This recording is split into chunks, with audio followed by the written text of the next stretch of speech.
Beatrice match, are you listening? Okay. Good, this microphone's never gonna fall. It never ends, no respect, I'll tell you that. Anyway, really much having Commander. I just want to just go over this. People that have no idea what the V4V is, I'm going to just give a real short synopsis of what the V4V is, tell a little bit about what we do, and some of the applications that we get in that aren't really what we do. The story of the V4V is actually rather unique. It was first established in 2006.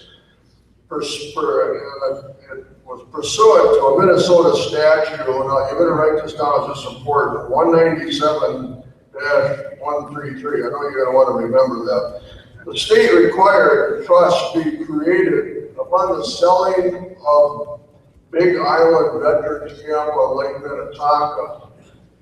The camp had been started in 1923 when it was bought by the Veterans Organization from an organization that was going defunct. And in 2006, they decided it had to be sold. The Big Island camp was sold to the city of Orino in January of 2006 for $5.7 million.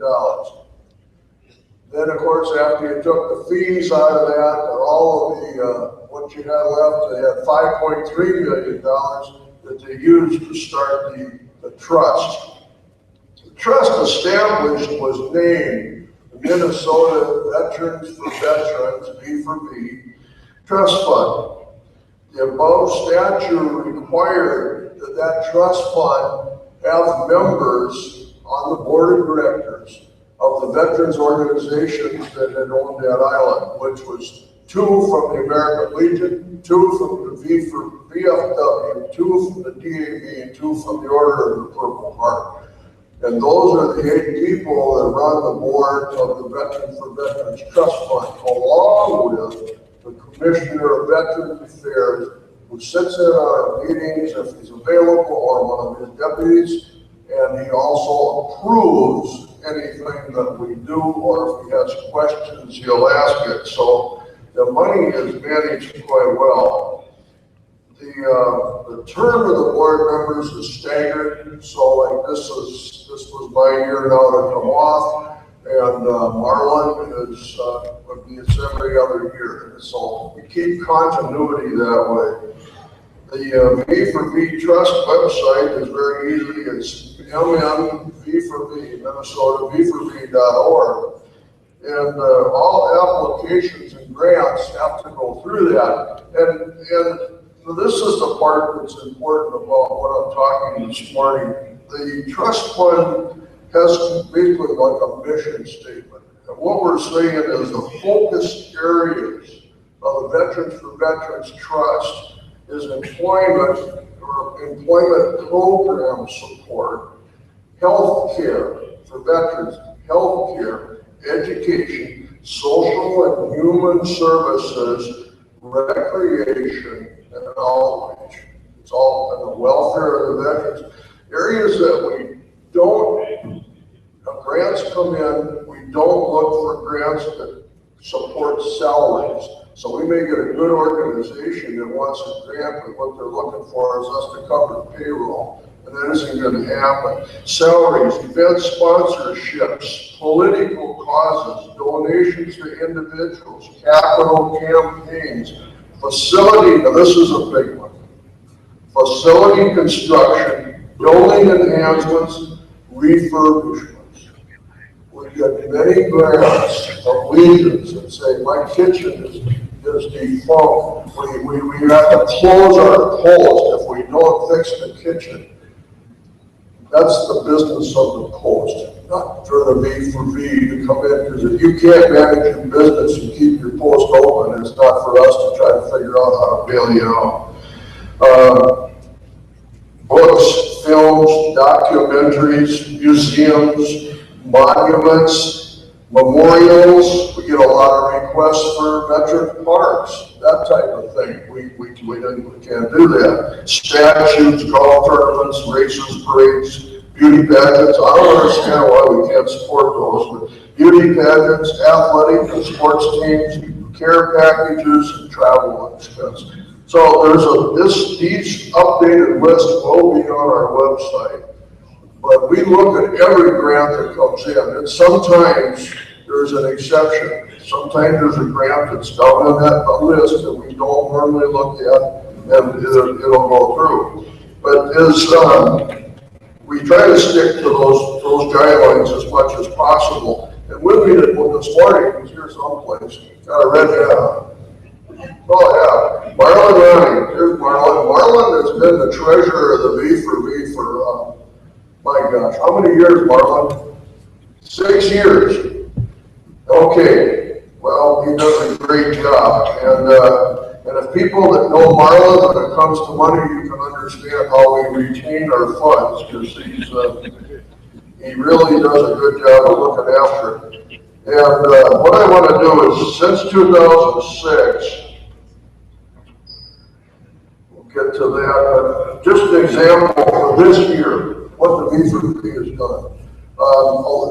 Alliana Associated Foundation. Alliana, we gave a 10,000 grant to Alliana. You say, why? That grant was for hospice care for needy veterans. They assist with hospice care for needy veterans. That's in a specific fund of Alliana. Disabled Veterans of Minnesota Foundation. That money went to $32,000 went to help buy a bus in the Arrowhead region, so the counties up there can shuttle down to Duluth, and then that bus takes the people down to the VA in Minneapolis. So we put $32,000 in to finalize and help buy that bus. Independent Lifestyle Center. Now it's a $5,000 grant, and this is a center that actually bought Camp. I have problems with this thing. Bought Camp Fish or something. But what they're doing is they're bringing veterans' families in, and they have psychologists on board, and the VA didn't really know about them, so we put $5,000 seed money. The VA is very wealthy organization, and now we're going to, in a year, they have to come back and we'll see how they're doing. But what I'm understanding is they're having retreats. The veteran and his wife and children can come in there for a weekend and just kind of do some rest and relaxation therapy, and it costs them $25. So I mean, they really make, we like that one, but we wanted to see how it turned out. Military Order of the Cooties, we gave them $9,900 over 3 years, and asked them for help pay for their venison feeds. They needed help with the venison feeds that they do. MACV, Military Assistance Council for Veterans, we gave them $20,000 right last year at Christmas, and that money went out throughout the state to help veterans that couldn't pay heat, couldn't be whatever it happened to be. That's so. Minnesota Home at Silver Bay. I was just talking to them. We do once in a while do bricks and mortar. We did $25,000 grant to the Silver Bay Home to help them. They're going to build a band shell up there. And those Eskimos up north, they use those type of facilities year round. And the veterans on the lake, on Ely, which is a great place. But we just gave them $7,000 because the inspector said they had to replace the fence on their swimming pool. So to make long story short, we started out in 2006 with $5.3 million. We gave $1,400,020 something, but basically $1.4 million has been dispersed. We still got $5,300,000 and some dollars in the fund. So we're right where we were. We gave away $1.4 million for your organization, American Legion. You need to know that you're a piece of this. Every Legionnaire in the room is a piece of the V4V. And that's what you need to know. That's my report, and I want to thank you very much. And I get a lot of questions, and if there are any questions on the floor, there being no questions, matter, that's my report. Okay, thank you very much.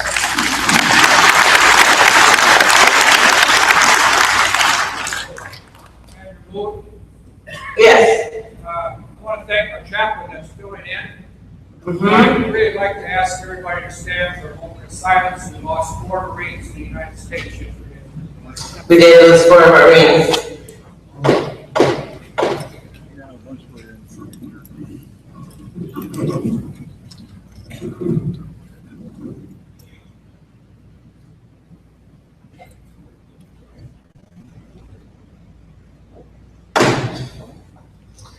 Thank you, Bill.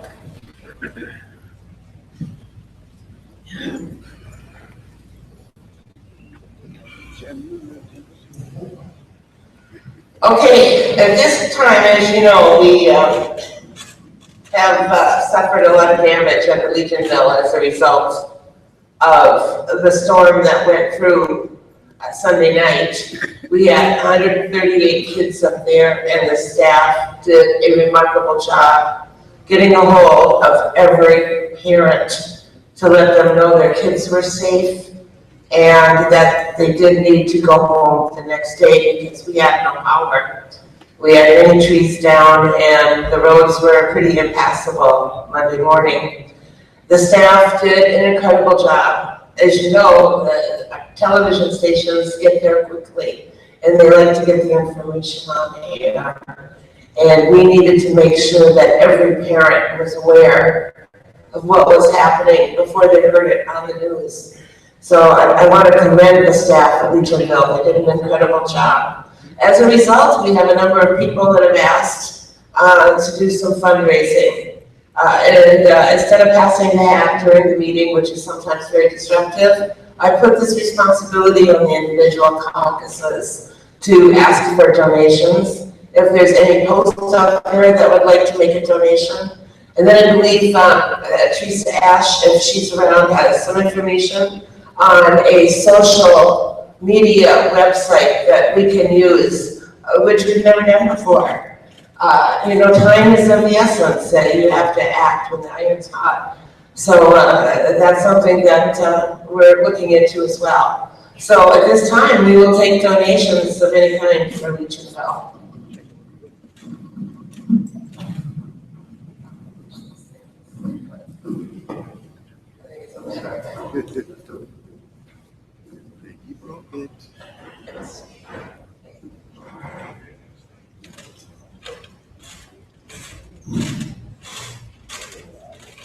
Thank you, Commander. On behalf of Legionville, I also have a bucket up here. And then like Carol Hill, if you please come forward. Carol is going to come around with the bucket. Whatever you would like to donate would be great. It would be also appreciated. Also, I spent a couple days at Legionville earlier this week. I was up there with Roy and President Wayne Gilbertson. And it was, pictures are one thing, but to be there is another. So I just want to tell you, everything is looking good at this point. Yesterday, the School Safety Patrol Committee met at 1300 hours, July 16, 2015, in Concord, Florida, Jackpot Junction, North Minnesota. Eugene Life was elected chairman and secretary. All districts were present, except the 8th.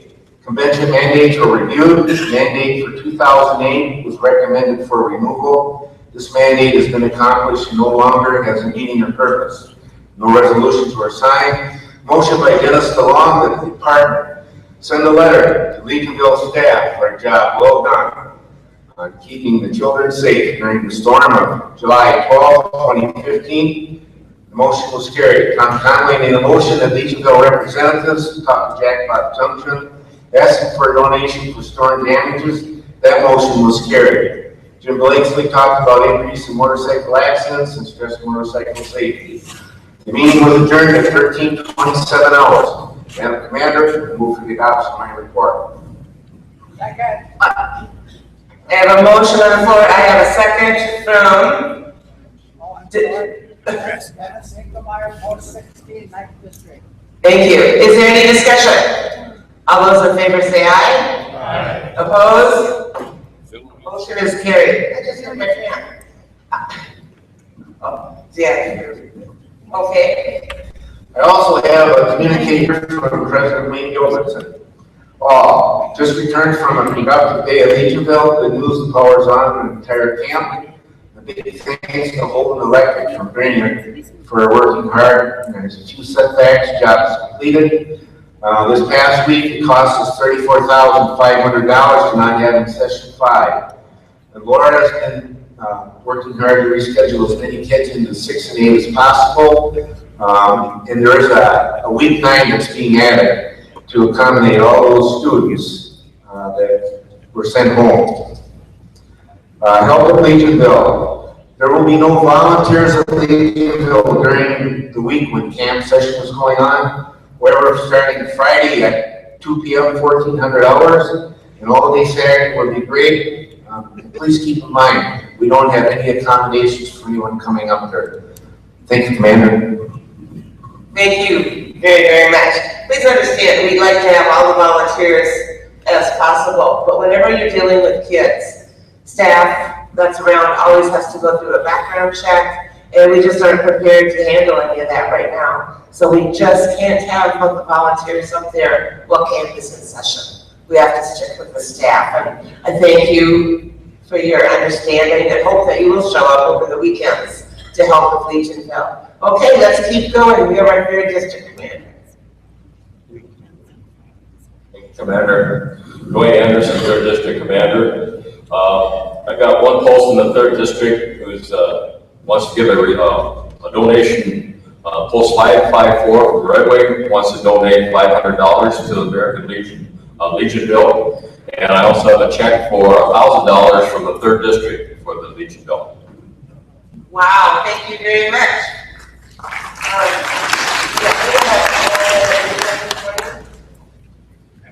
Okay, and then we have our 6th district commander, Carl Wood. Commonly referred to as, is he married to her? Commander, we took a donation this morning from the people in our caucus. And we have cash of $302, okay? Separate check late coming from one of our caucus members, James Blakely, for $100. And a donation from your post. They were on 560 for $1,000. Thank you, and thank you, Zimmerman, very, very much. Thank you all. What's your leader? Oh, and also from the 6th, our new commander. Yes, I'm Dwayne Collins, from Brainerd Post 255. I'm the dual company commander for the 6th District. And my project this year is Legionville, which I'm very proud to say. I only go about 3 miles from Legionville. I'm very fortunate I had no damage. I was down there working, what a mess I had. Now, on behalf of the Brainerd Post, they made me a donation. They must have knew something was going up, because I got a $500 check. Hey, thank you very, very much, Commander. Okay, yes, how are you doing? Good. Good. Okay. Lee Ellison from the 10th, but also from St. Louis Park. And we cut his check before they had any damage. But it'll still look good. And it's for $3,500.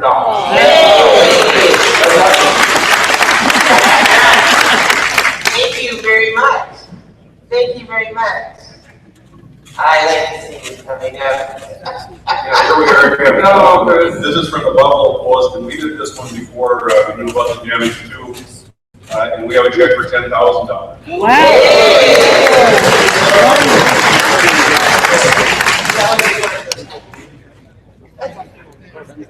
The 7th District Commander. Good morning, Victor Gaddis, 7th District. Good morning. The district has a check for $1,001. 1,001? Wow. Use it wisely. Oh, this is gonna help our kids.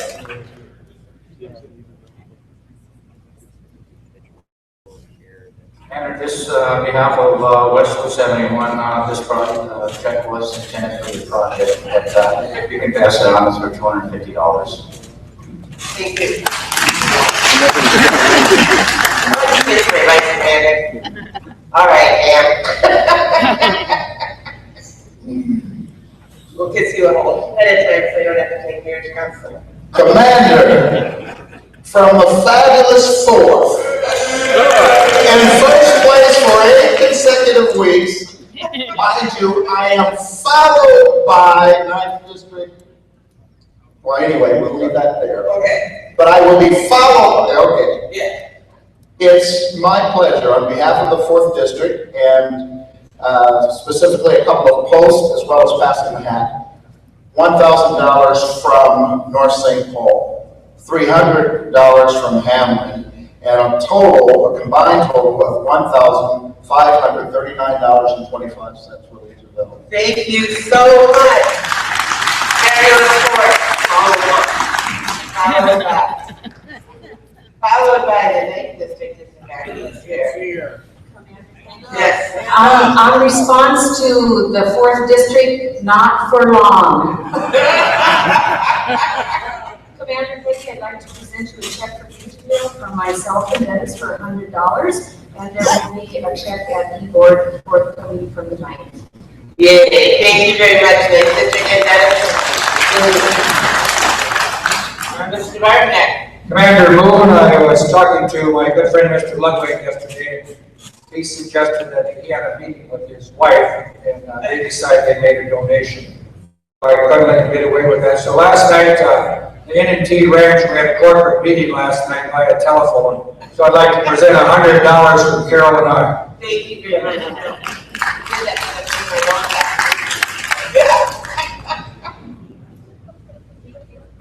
Hello there. Post 167 in Wilmer would like to present a check for Legionville for the amount of $300. This money represents the memories of the deceased veterans at our post for the past year. Thank you very much. Thank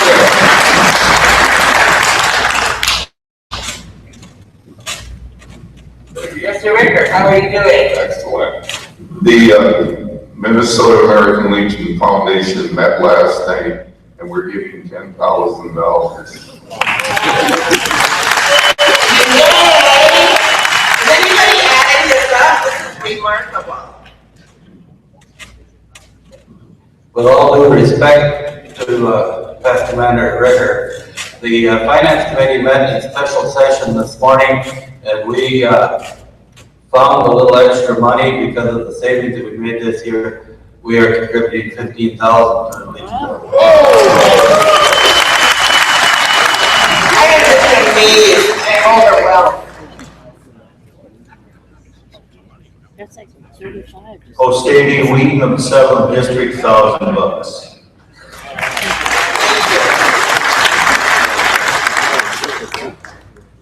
Wow, we need to add up all this money. This is unbelievable. You guys, you know, that's why I love being part of this organization. We have a need, and you certainly meet that need head on. I'm very proud of every one of you. Please go back and explain that to the Post. As I traveled around this year, my main thought was to let the individual Posts know how important they are in our state. We have them in every community, everywhere, all of 560 some posts, all across the state of Minnesota alone. And that's where we shine the brightest, that's where we're helping kids. That's where you're helping your fellow veterans. That's where you're leading the parades, and that's where you're showing them the values of the American Legion, through Boy State, through the oratorical contest, through Legion baseball. And you are the American Legion, through and through. And our world needs you more today than ever before. And if that doesn't even sink in a lot to right now, I look at how you respond. So I thank you all very, very much.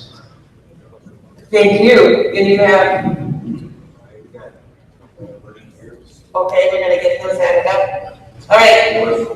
Okay, we'll give you a total tomorrow. This year, the American Legion formally recognized the American Legion Riders in Minnesota.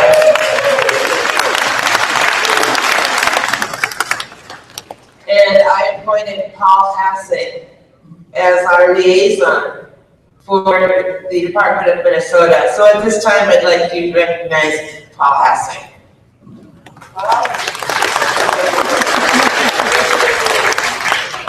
Thank you, Commander. Good morning, Minnesota. Good morning. The Legion Riders are doing well. We have 65 chapters and over 500 members so far, and we are growing, which means there are growing pains. On the way here yesterday, or 2 days ago, we were riding down the road, me and my wife, and I was, looking at the farmland and just kind of enjoying things on the ride.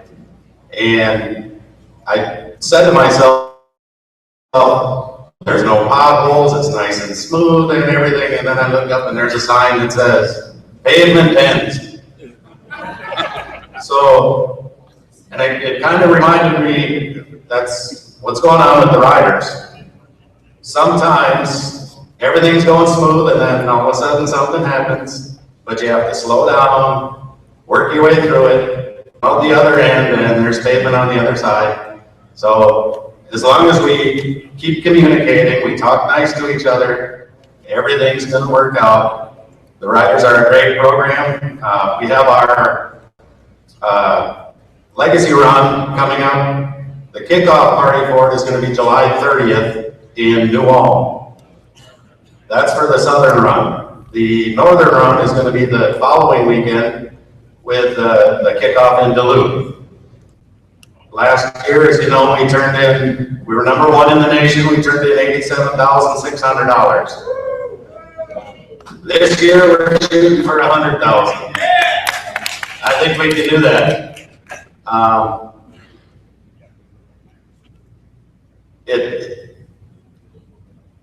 If any of you don't know, this is for the children of those that have given the ultimate sacrifice on active duty.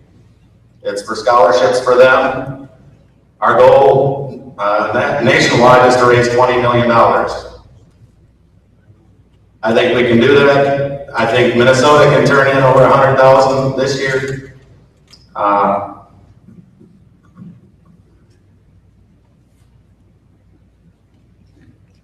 If anybody has any questions, you see me around everywhere. That's it. End of my report.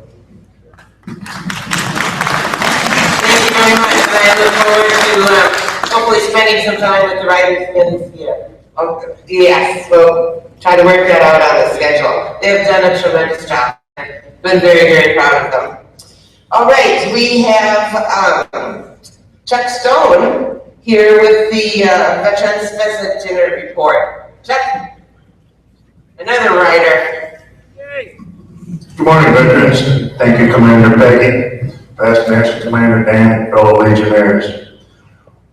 Once again, the annual dinners for hospitalized veterans was a great success. We had over 237 posts, squadrons, Voyagers, and other entities who gave donations this year. Over 1,700 pheasants were used to feed our veterans in the 14 various hospitals and veterans homes around this great state. Money taken in this year was in excess of $40,000. Another great year.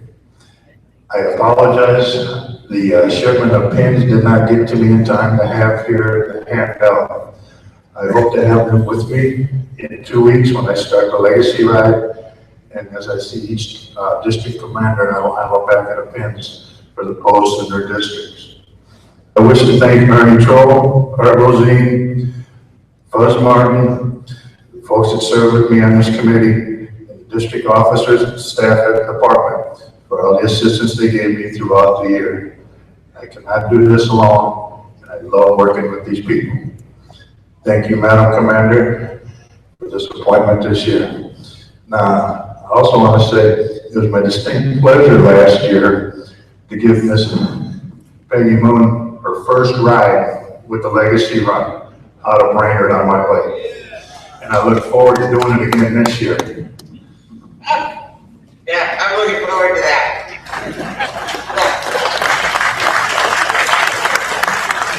And it says, I rode with Chuck from Brainerd to Aiken. And then at the end of the day, I rode with a guy named Booth. Now the nicknames. From Cass Lake to Walker. I unfortunately did not have a helmet, and my kids chastised me when I was home saying, yeah, we saw the pictures on Facebook, and Mom, where was your helmet? I didn't have a helmet. Also, it was, you know, a typical Minnesota August day, and it was hot and humid. And when you're riding, especially that fast on freeways and everything, my hair was kind of stuck to my head. And by the time the newspaper greeted me in Walker, I probably looked like a person who had had the flu for about 3 days. So I'm sure I represented you very well. But let me tell you, those riders are wonderful. They're welcomed in every community they go to. And their cause is well known, and safety is their #1 concern. And I was very proud of all of them. At this point, we have a special guest in our audience, and I will turn the microphone over to Past National Commander Dan Ludwig. Oh, thank you. How about those donations? Awesome. Wasn't that great? Absolutely. Can you hear me? No. Those of you that can are probably going to appreciate that. Before I introduce our special guest today, I'd just like to make a couple of quick comments if I may. First off, I'd like you all to realize that in Baltimore, we're going to be electing our own Al Davis as the National Vice Commander, and also Jim Kupfer, who has been involved in the history of this coast department and worked on these in the National Army. Yep. Lost it. Well, I'm back again. Jim Kupfer, sir.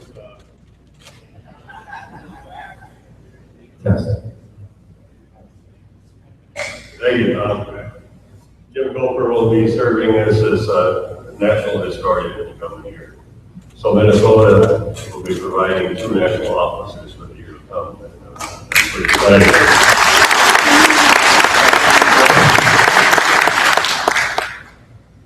And also, I'd like to, at this time, acknowledge the tremendous service of Ricky, sir. He has been an unbelievably wonderful National Executive Committee. And his entire 6-year tenure, he served on the subcommittee for resolutions at the National Executive Committee, a very significant, prestigious, and important position, and he did it with great distinction.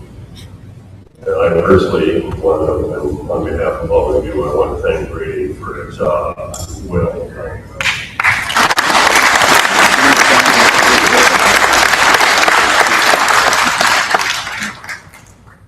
And then I'd also like to acknowledge our commander, Peggy Moon. Peggy Moon is, she's a trailblazer. She was our first lady commander. We're probably one of the last states to have a lady commander. And we didn't elect her because it was political expediency or to be politically correct. We elected her because she had great credentials. She had a strong heart.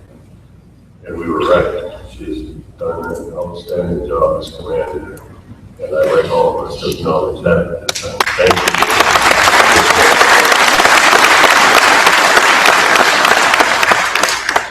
And now we get to the reason why I'm really here. I'm privileged to introduce this carpetbagger.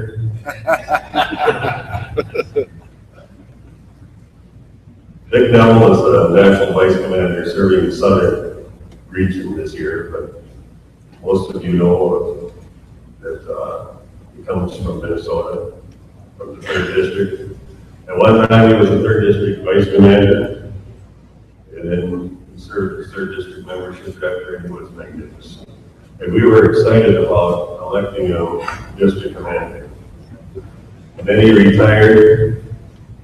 And for some reason, which is beyond my comprehension, he and his wife shared moved to North Carolina. Saw for the Smith and Wesson line, turned into a Grenadier. At any rate, he distinguished himself here, and it didn't take long in North Carolina for them to realize what a talent and what a marvelous performer he is. And he became department commander. Incidentally, his wife Sharon is a past department president in North Carolina. And this year, he serves the southern states as national vice commander. It's now my pleasure to present to you with your long friend, Dick Neville, national vice commander.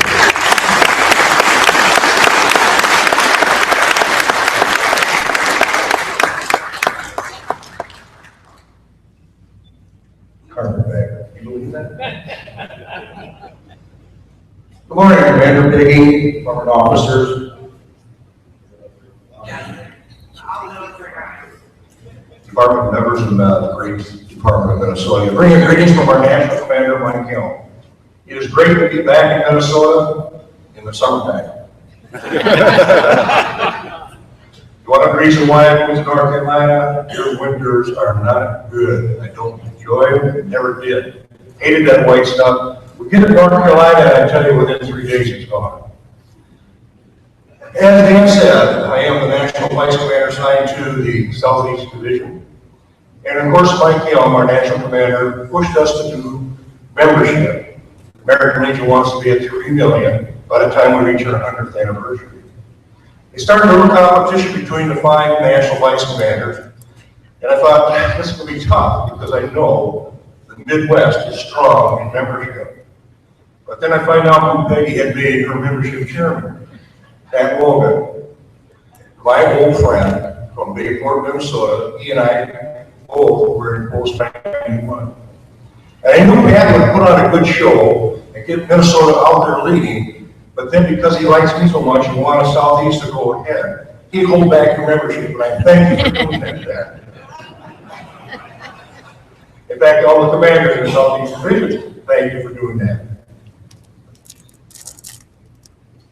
Mike started out this year 4x4, 4 million membership between American Legion, the Auxiliary, and the Sons of American Legion. We're falling short on that. We're going to get that 4 million or 3 million by our 100th anniversary. We have to work on that. But he also asked us to contribute $4 million to the charities of the American Legion Auxiliary, and the Sons of American Legion. And we surpassed that a month ago. So thank you for your contribution. I applaud you for doing that.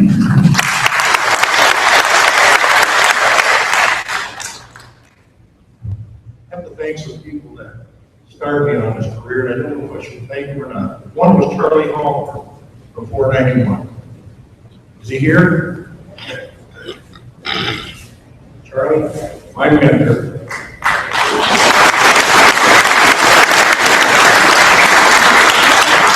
I still remember the words when I became first vice commander. He came up and talked to me and said, "You will get us 100%. And I had no idea what he was talking about. But I soon learned, and we soon were 100%.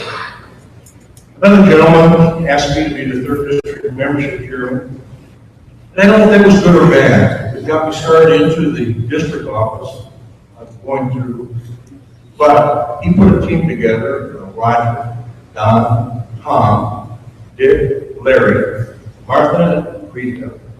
And we really worked together as a team. And that's what it's all about, is teamwork. That year at Duluth, their district took a lot of awards from one man, that's Roger Olson. Thank you, Roger. Thanks, because at the end of the year, the mileage on the vehicle had really tripled. The visa bill was way up there in the big numbers, but I had fun. He got me involved into the district. There's also a gentleman from Minnesota that inspired me, and when he first ran for national commander, I was totally involved. He walked in the room and I became speechless. until one rally, where a young lady by the name of Mary kind of put him in his place, and then I realized then, that he is just a human being. But he's been an advisor. Since I moved to North Carolina, whenever I called him and asked him for advice, he's always been there to give me the advice. And since then, we've become great friends. Dan, and thank you for your friendship.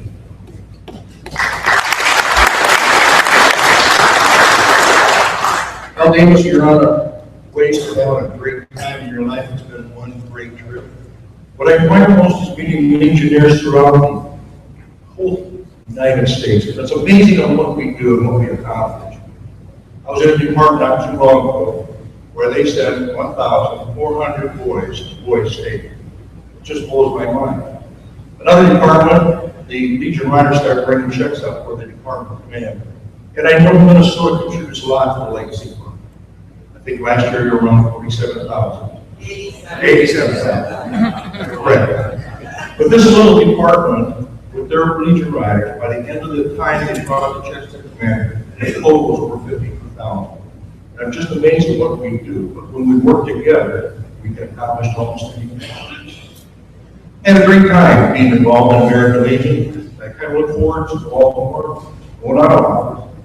It's not that I don't like the job, it's just I'm tired of airplanes, airports, and especially the security people. Some places they're nice, some places are nice. But it's been a great ride. I enjoyed the American Legion. As one friend of mine said, it's more or less become our hobby because this is what wraps up our life, is being in the American Legion. I thank you so much for what you do here in Minnesota. This is one of the leading departments. I don't know how you get the membership you do, but I know each and every one of you work. And for you officers that are going on, I want to thank you for the job that you did this last year. Know that you did the best you could because you could be someplace else. And those officers that are going to come in, I hope that next year at your department convention, you do not say, I wish I'd done more. This is your turn to do the American Legion did. This is your turn to push the American Legion forward. I want to give you a little proverb that my 96-year-old aunt taught me as a young child. We saw her Tuesday night say, her health is going down, her mind is very sharp. She's a retired Catholic nun, lives in a beautiful place, which I didn't quite understand because it's half owned by St. Catherine's College and the Presbyterian Church. I didn't know if that was mixed with her being a diehard Catholic, but it's a beautiful facility and she's well there, really well taken care of. But you know, as a child, when we memorize things, we can do it to please adults, but I think back now, and with some wisdom, and this goes like this. May the road always rise up to meet you. May the sun shine upon your face, the wind be at your back, and the rain fall gently on your crop. May God hold you in the palm of his hand until we meet again. God bless the American Legion Department of Minnesota. God bless the American Legion. God bless the United States. Thank you for allowing me to be here.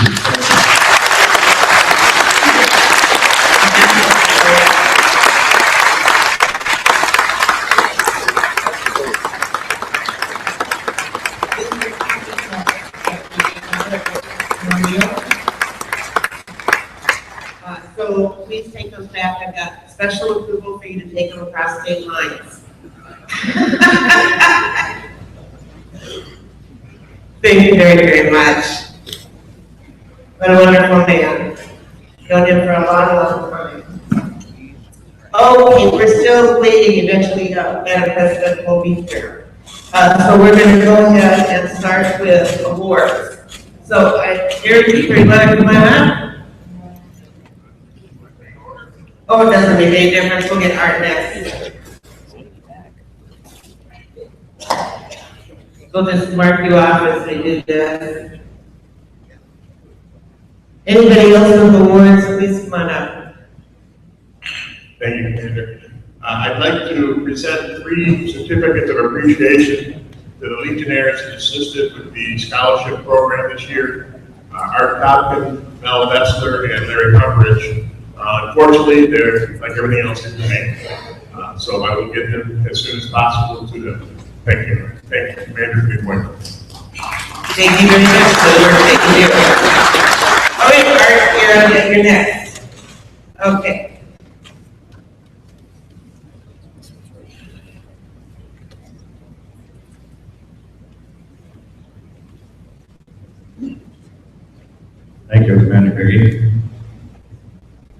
One of my jobs as emeritus and chairman, and I can thank Mr. Pancake for that, is to kind of monitor this middle of consolidated post reports. And I've had that job since he set the record for submittals. This year, we did not beat his record.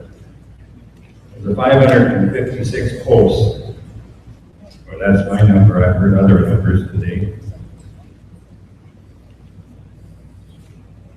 357 submitted for a percentage of 64%.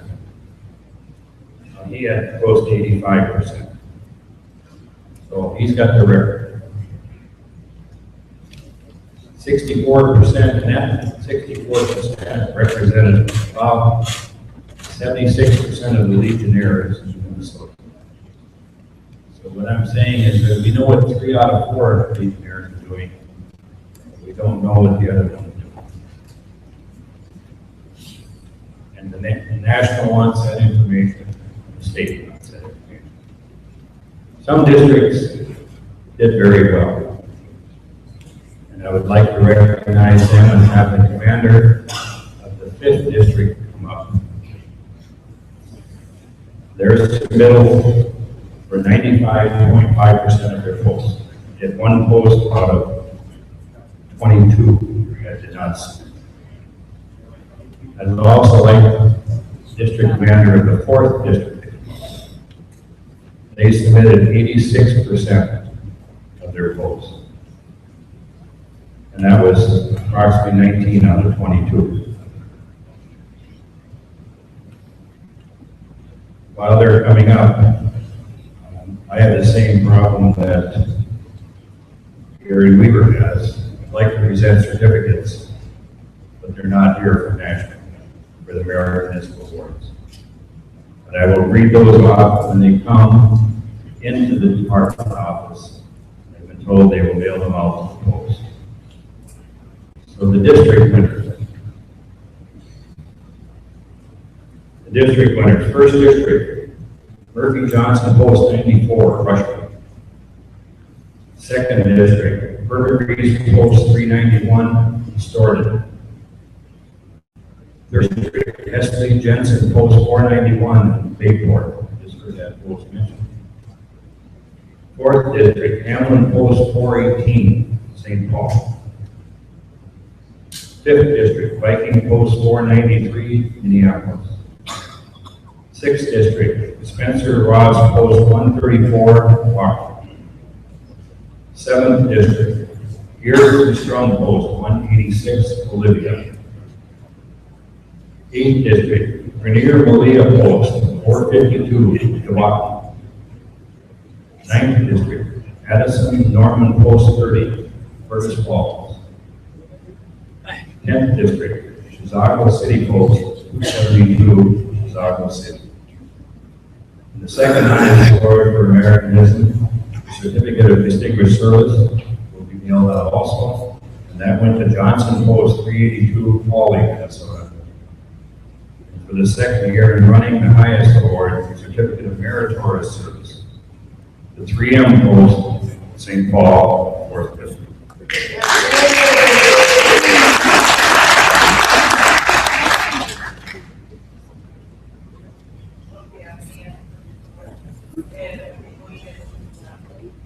And as this little token, Peggy said you could have one cup.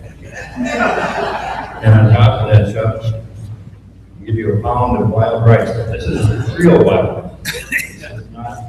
This is from the White Earth Reservation, from my good friend Phil Belfi. This is harvested on the lakes and streams of the White Earth Reservation.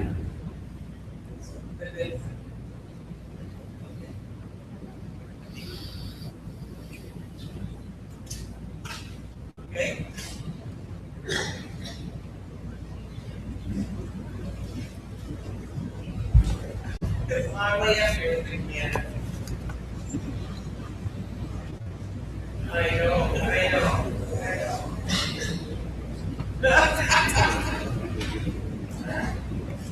Commander, in recognition of having the highest percentage of turning holiday post report, we have a little token. Congratulations. Not money. Cup. And you get twice as much well price as the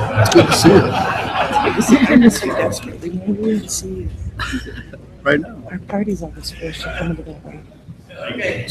Thank you. Thank you.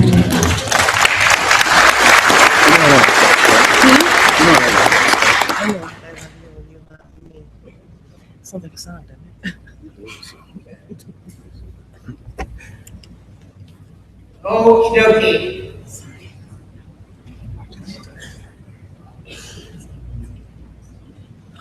I believe next we have law and order. Well, Tom's not up here yet. Jenny Burris, do you want to go ahead and come up here then? With children and youth.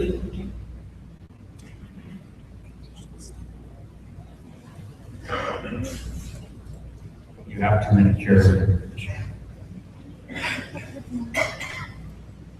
As Art said, the reports are in. Children and youth, we had 308 posts reported.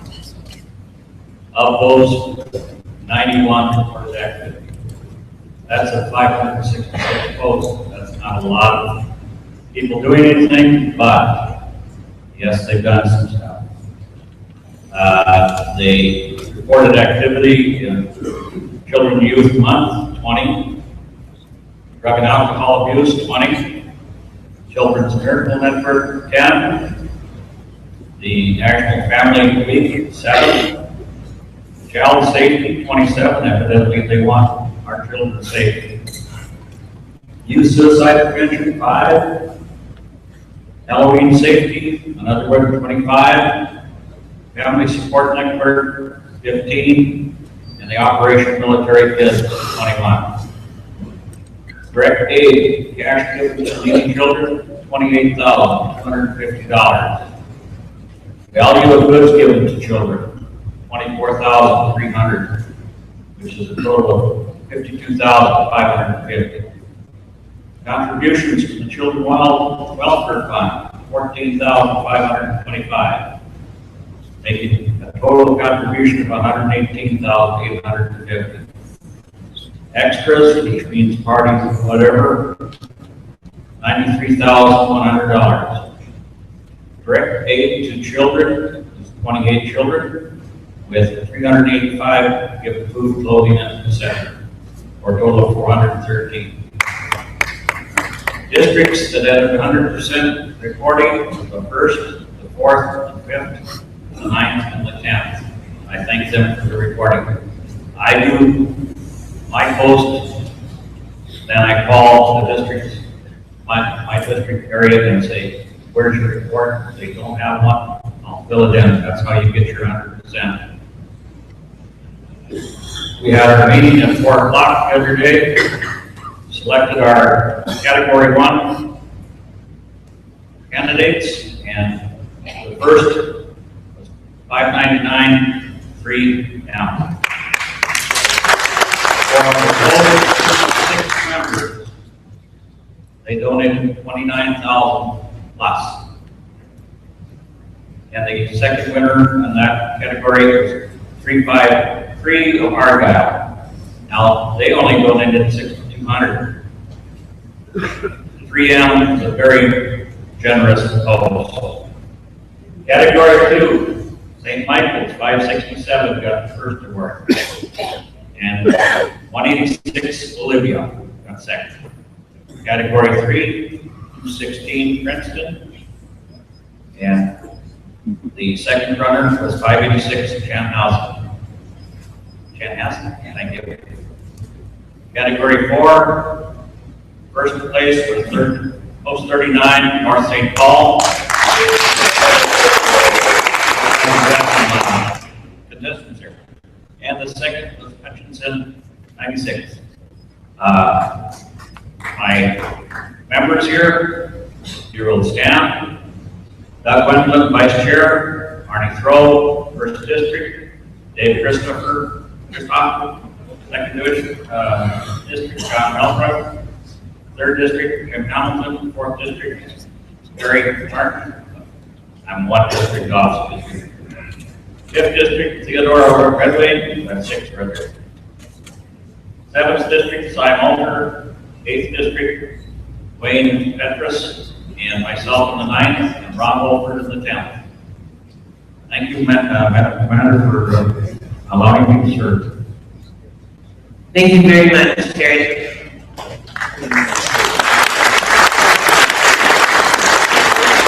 Next contact is the historian wants to give out the history books award. Thank you.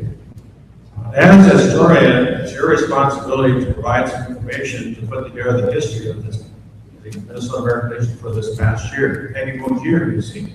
I've got a whole bunch of pictures. You probably noticed me doing the land. I'll have a whole bunch of albums, DVDs, but anything that you can submit to me, I'll include in those books. See, that's a little bit of a commercial for the historian now.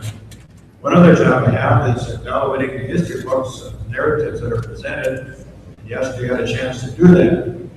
And there's a post by the North St. Paul, post number 39. Gentlemen, cheering over there. I had two commanders this past year. Commander Randy Bastier, is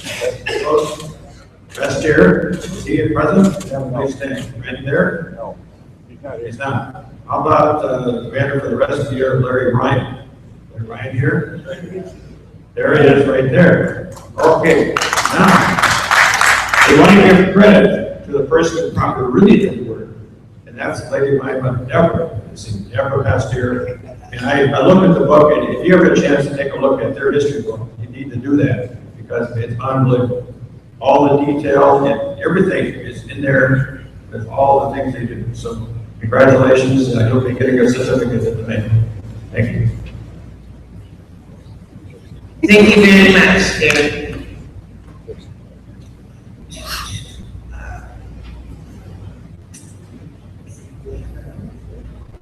Okay, let's go ahead and do the law and order. Hello, Tom. Good morning, Commander. Morning, everybody. Morning. Law and Order Committee is responsible for selecting the outstanding law enforcement officer of the year and the outstanding firefighter. This year, the committee received 4 candidates for law officer and 2 candidates for firefighter of the year. In April, the committee met to review and discuss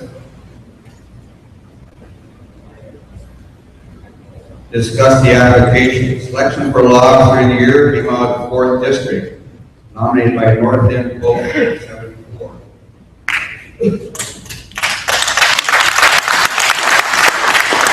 30-year veteran of law enforcement, received his Bachelor of Science degree from St. John's in 1979. He's a member of the Cathedral of St. Paul Parish, where he serves as an usher and security team member. He's also a member of the St. Paul Police Federation, Minnesota Police and Peace Officer Association, and is a past member and Vice President of the United States Police Crime Association, Canine Association.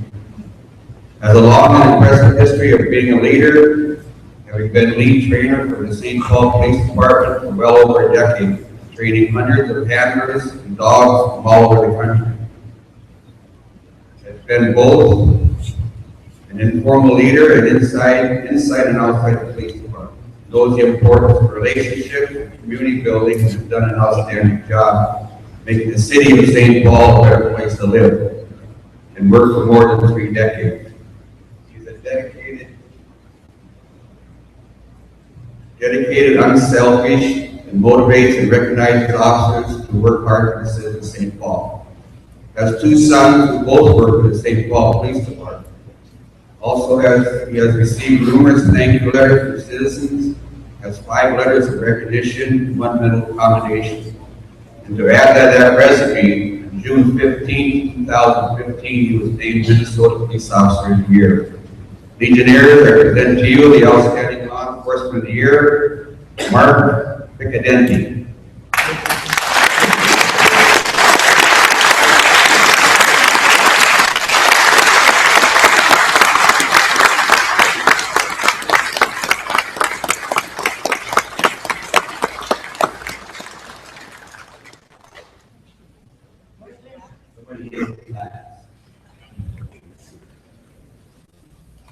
Black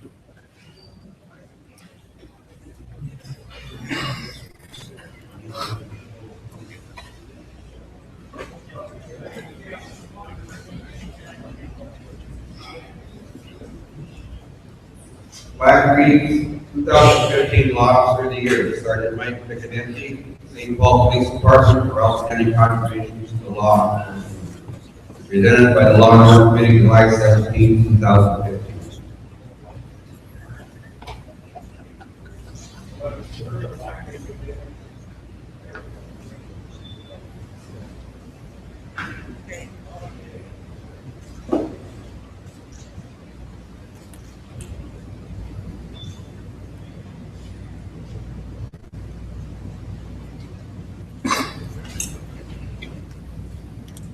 Thank you. Thank you for such an honor. I'm very humbled, yet I'm embarrassed to receive an award from a group of men and women that have done so much for me, my family, the country. And as 23 years as the head trainer of the St. Paul Police Canine Unit, I've done hundreds and hundreds and hundreds of demos.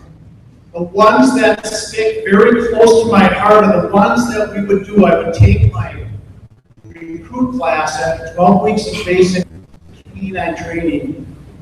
We would go to the Ronald McDonald House. We would go to the Minnesota Vets Home. And I was so humbled when men that flew daylight bombing missions over Germany would say, "Officer, thank you for your service." When women who helped the men and women of the wars would say thank you. The Vietnam veterans, the Korean War veterans. I felt so minuscule in my service compared to what you've all done. So to receive this award is very humbling, and I thank you kindly. But more importantly, I thank you for the service of all you do for the country and the citizens of the United States of America. Thank you all.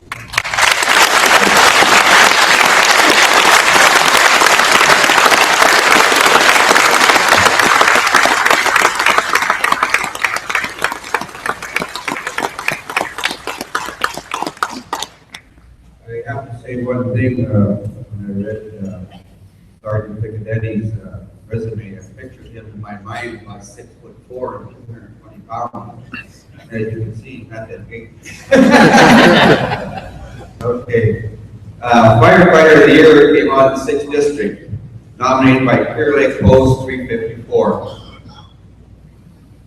35-year veteran of the Clear Lake Police Fire Department, serving 20 years plus as captain, and has taken on many roles, participated in numerous community activities and functions. Has always put the need of the fire department first before his aspirations. Passed on becoming an assistant chief 3 years ago because he saw the need to have younger officers trained and placed in a command role in the department. Because of retirement of one of the officers, he was promoted to assistant chief as of April 1st, 2015. Promotion well deserved. He always has time to answer junior firefighters' questions or concerns, as well as helping anyone with any problems which may arise. Well liked and respected as an officer of this department, has been a mentor to many of our members, past and present, making their transition to firefighter status and educational smooth process. He and his wife Brenda have been married 35 years, has 3 children and 2 grandsons. Grew up in Clear Lake. And attended St. Cloud Tech High School. Is employed as a carpenter foreman for Braxton & Sons. Engineers represent you, Firefighter of the Year, Barry Schultz.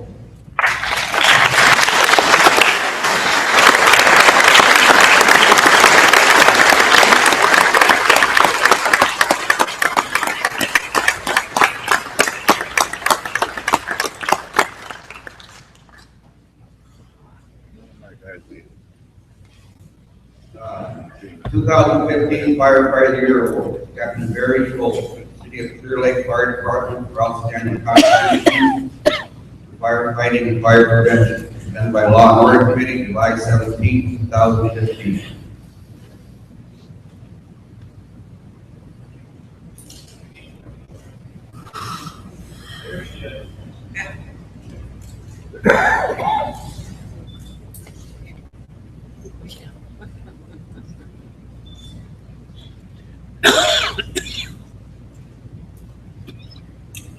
Thank you very much. It's indeed a great honor.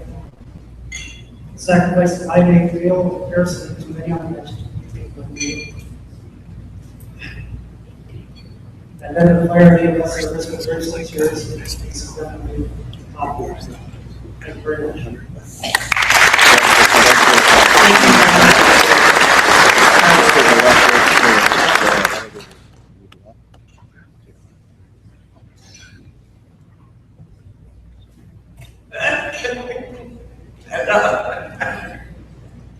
Want to introduce your family? My wife is accompanying me here, and Brenda. Very happy to say.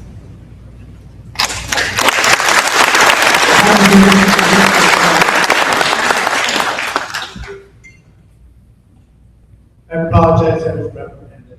I'm really so thank you, Mr. County. My wife Brenda is with me here today. Would you kindly stand up?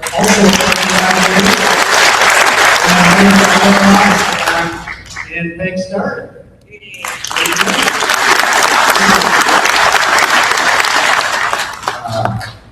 We decided we're gonna find them, but then we just will let them know. Okay, Commander, thank you for the appointment, law order committee. Thank you. Thank you very much, Tom. You always do an excellent job. All right, I understand that we have our special guests here. So, Sergeant at Arms. Well, let's wait till the round order people come down and then we'll bring up our special guests. Oh, you want to bring them up there? Okay. Sergeant at Arms, will you please bring Madam President up to the stage?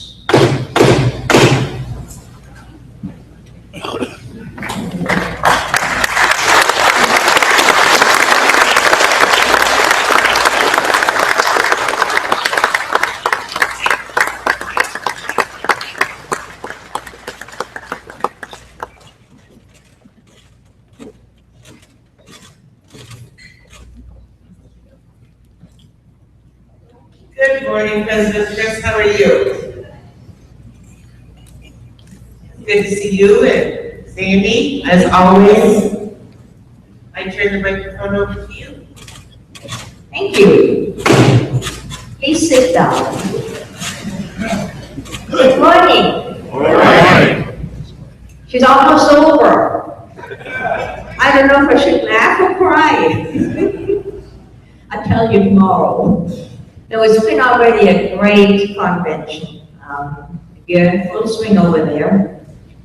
And I left the first vice president in charge, so I'm gonna get over there real quick because last year they left me in charge and it was ugly. But anyway, I hope you have a great convention. Where is she? Oh, there she is. I want to thank you for giving me Peggy as your commander. Very nice lady. You know, you never know, we get a lady, she's the first lady. It was kind of different. I couldn't blink huggy and kissy face all the time, but once in a while you started kissing her, once in a while, you know, but she never knows what I'm gonna say. It scares her. But no, she was great to work with, and you did have a great command. She's got a lot of things accomplished. And I really think you should be proud of her. We did a lot of things in our auxiliary side. I did a lot of traveling, a lot of eating. Now I have stretchy clothes on. Used to be buttons, now it's stretchy. But it's so much fun to go travel throughout the state of Minnesota. You see so many new people, you meet many people, you make friendships. And I've been to places I've never even heard of. One place we went was right there by a cornfield, and I told Mom, I said, you're driving into a cornfield. And we said, no. There was this little post, and you know, it's amazing how some of those little posts and units, how much they do for our organization. We don't hear about it, it's all done, and you'd be amazed. But yes, I have a couple of presentations to make to Commander Peggy. She did call me Commander sometimes too.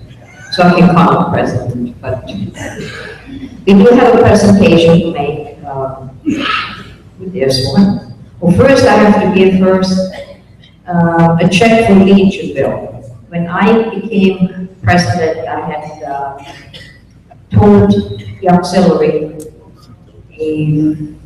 one of my projects were, and I said, if there's any money left, that will go to Legionville. I did not want to go into the general fund. I want to buy items on their wish list. Now with this storm coming up and all the things going on, and I know we were talking about canoes being damaged, and maybe we could buy a couple of canoes with that money. I don't know how much a canoe is, but maybe at least one canoe, and then I want my name on that canoe.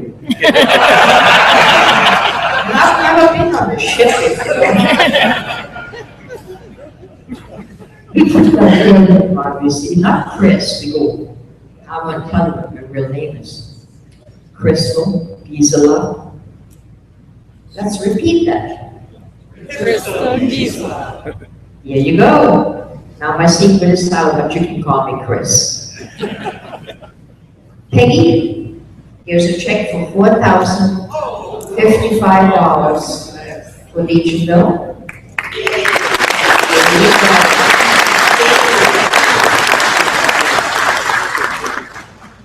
I was really pleased. I wanted to raise $23,000 at the beginning of the year, and I raised 33. Thank you to the special donation. And so I was able to give extra money to every project. Creek Arts Festival benefited from that, and the Veterans Home Adult Care Center benefited from that. And also I had asked for Fisher House, and I told you that Fisher House exploded. They took $14,000 in, we took gift cards, gas cards, you name it. They were just amazed how much our auxiliary and our American Legion family. So I want to thank everyone. I want to thank everyone for what you do. Oh, by the way, I have a husband that's standing back there. Hi, husband. But again, I hope you have a great convention. God bless you. God bless America. Thank you.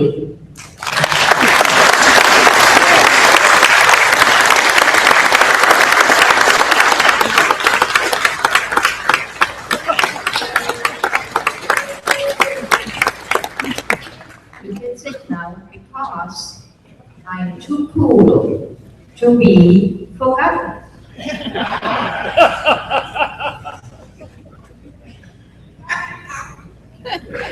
You know, President Chris is right. I never knew what she was going to say. It was always kind of like, really? But as much as I had a hard time keeping a straight face, I should have watched Marla, because he had no idea either. And outside he was going, it's been fun traveling with both of you. Then we have a couple words from our auxiliary secretary, Miss Sandy.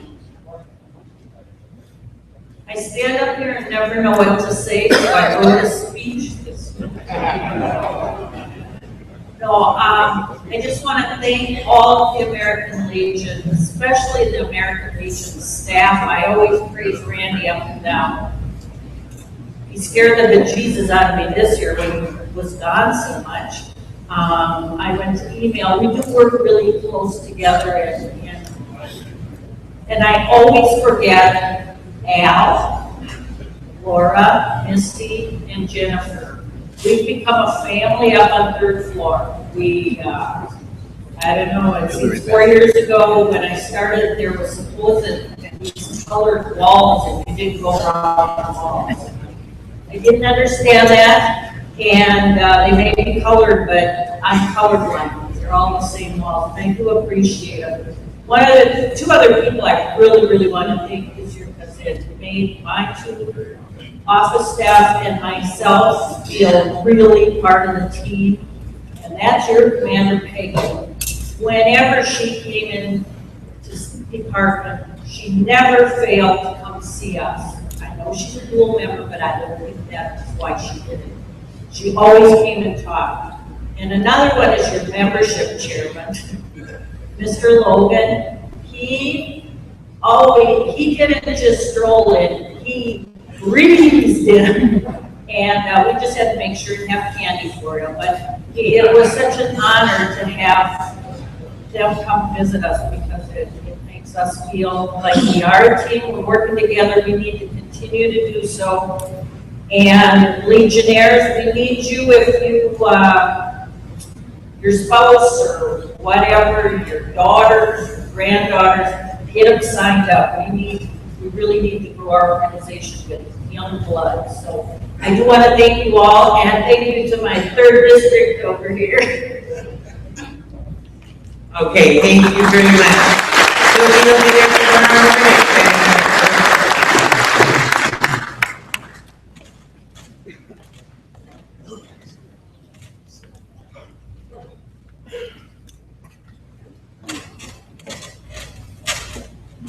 Can't be any worse than the twins game.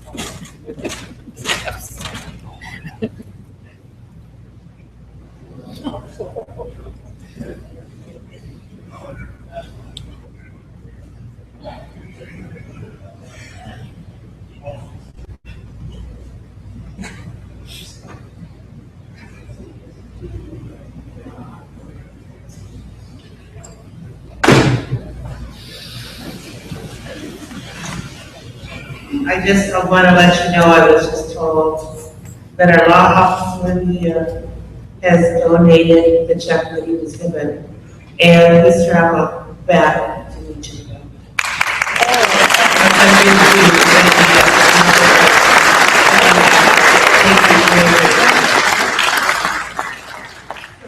Take your breath away. It's just amazing. Okay, Jim Blakeslee, we have you next.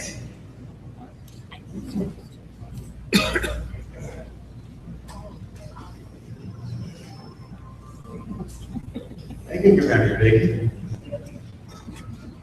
Good morning, Legionnaires.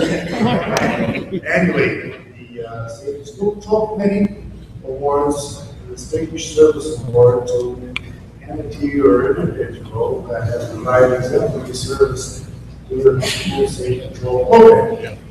This year's recipient goes to the AAA Auto Club of Minnesota, Iowa. The recipient individual representing the organization, due to a scheduling conflict, was unable to make it today, so that award will be presented later. The basis for the award, of course, is the commitment of AAA Minnesota, Iowa to the Legionnville School Patrol Safety Center. As you all well aware, they did a sizable contribution to our operations, and also have, through their agents, provided scholarships for campers and also advertising for that reason. So anyway, congratulations to AAA Minnesota, Iowa. Like I say, the award will be presented later. Jennifer briefly a few minutes ago, and we're proud of what we're doing September 12th at Legionnville. Should be attendance there. Anyway, thank you very much. Thank you very much, Ms. Blakeslee. Now we will call on Denise Wilson, our Mayor Blood Chairman.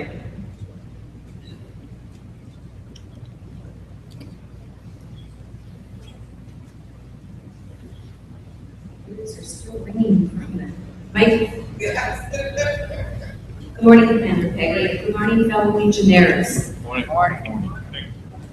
The blood program is a vital and important program that falls under Americanism. Where would we be if not for us that donates every year, not once, but oftentimes 3 to 4 times, and on the majority of the time, 20 to 40 years span of their lifetime. You have saved the lives of countless people by your generosity and commitment to do for others. I thank you for that. Happy to say that all 10 districts turned in a report this year, some by email, some by fax, some via the department. some by me coaxing, but thank you again for all reporting. I have, Tim, are you over here on the left of me? I was going to pass out my certificates, but Tim Haugen? Well, he deserted me. I have him pass out the certificates. I'll just read the names off. District 1, Post 146, Adams. Post 56, Albert Lee. Post 161, Leroy. District 2, Post 33, St. James. Post 6, Pipestone. Post 286, Sanborn. District 3, Post 79, Montgomery. Post 95, Glencoe. Post 311, Elysian. 4th District, Post 39, North St. Paul. Post 599, St. Paul. Post 474, St. Paul. I think St. Paul monopolized District 4. 5th District, Post 435, Richfield. Post 1, Minneapolis. Post 129, Minneapolis. For 6th District, Post 101, Melrose. Post 49, Pequot Lakes. Post 12, Long Prairie. 7th District, Post 545, Spicer. Post 113, Marshall. Post 186, Olivia. For 8th District, Post 262, Cloquet. Post 60, Grand Rapids. Post 241, Aurora. For 9th District, Post 27, Warren. Post 114, Boston. Post 219, Parker's Prairie. For District 10, Post 102, Anoka. Post 216, Princeton. Post 282, St. Louis Park. At this time, I'd like to recognize 2 individuals. The first one is Marvin D. Hill, Post 239, Virginia.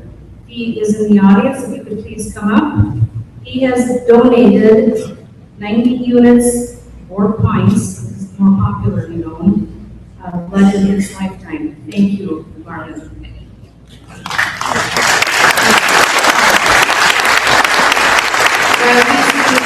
One more. Leroy Monasek, Post 27, Warren. He has donated 141 units or pints. He unfortunately is not here, so I will present this at one of the 9th District rallies.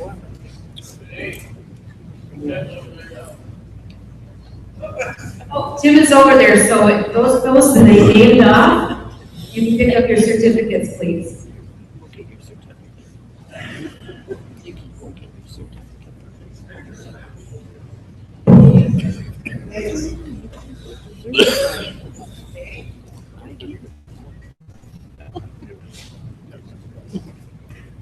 Welcome, thank you.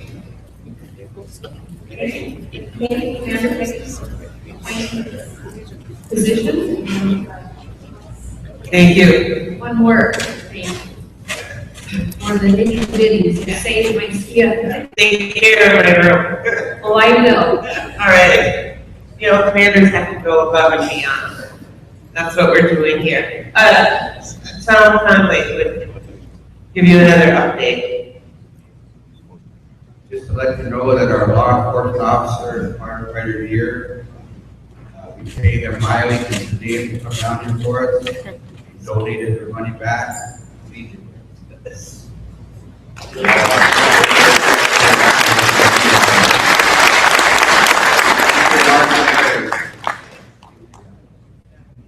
Comes at a total of about $400.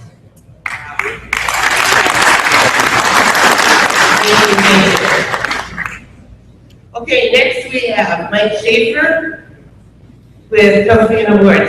Larry, are you joining him? The other half, okay. Schaefer and Ryan, sounds like a law firm. We all fit with that.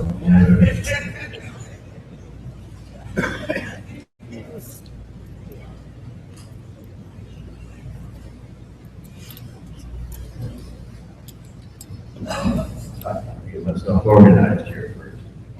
Commander Roach, fellow delegates, your trophies and awards committee consisting of myself, Mike Schaefer as chairman, Larry Ryan as vice chairman, met July 16, 9 a.m. in Suite 100 here at Jackpot Junction. After considering all briefs and your votes presented, we do hereby announce the following awards. And would the winners please come forward to the stage here for a certificate and pictures. The actual awards and trophies will be sent out by department in the near future. The first one is the Father L.J. Fortin Trophy. This goes to the post which contributed the most outstanding record in promotion of the American Legion's Back to God movement.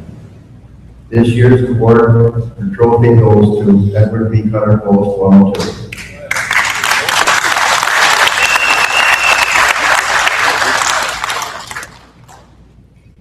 The next is the Lindell Community Service Bell.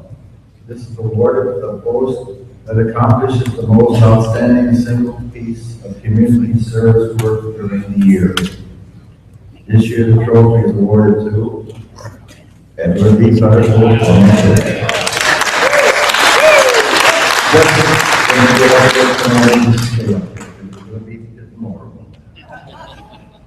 The Frank J. Ring Boy Scout Trophy. It is the post with the most outstanding scouting program during the year. This year, the Frank Ring Trophy is awarded to Post 102.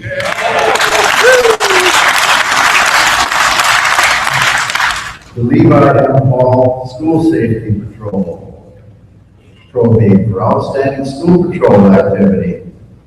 This year, the award is presented to Edward B. Cutter Post 102.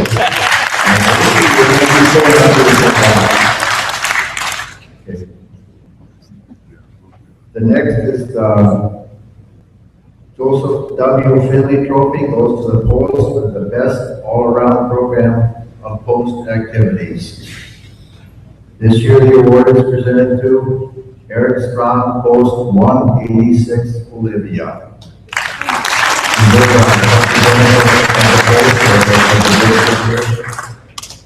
They would come forward, please.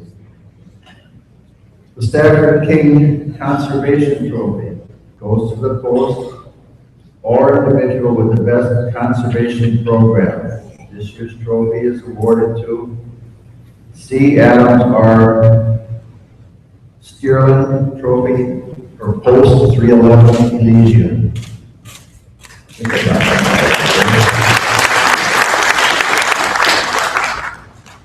The Americanism Trophy goes to the post with the best Americanism program. This year's trophy is awarded to 3 on Post 599.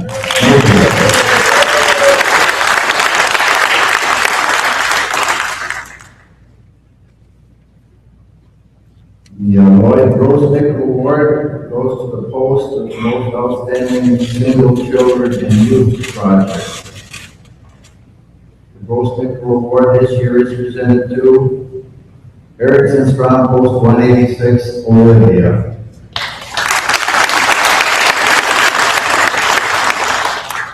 The Hanson Education Trophy goes to the post contributing most to the field of education.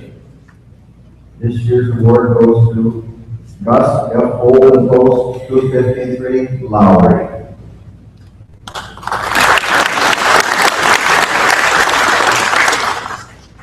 That's the end of the awards. This year, there were 13 applications for the 9 categories that awards were applied for, and from a total of only 5 posts. So someone's disappointing for that, definitely. Commander, this concludes our presentations for the 2014-15 membership year. I want to thank you on behalf of myself and my committee for the appointment to this workshop. I would like to inform the delegation here today assembled at this convention that a resolution was received from our committee and that read at the Department Executive Board and will be passed, that the trophies and awards committee be abolished. The trophies and awards that can be won by the winning host of the Department of Minnesota will be, as you have heard, the qualifications for the award be moved to the various committees of the Department of Minnesota that are already in existence. This will be the final report of the Trophies and Awards Committee, and I would offer or make a motion that the list of winners be accepted as our report. Commander, thank you. I have a motion, do I have a second? Somebody hand up and report it out? Okay, got something? Any discussion? All those in favor say aye. Aye. Opposed? Motion is carried. Thank you very, very much. Oh. I'll get in here. Okay.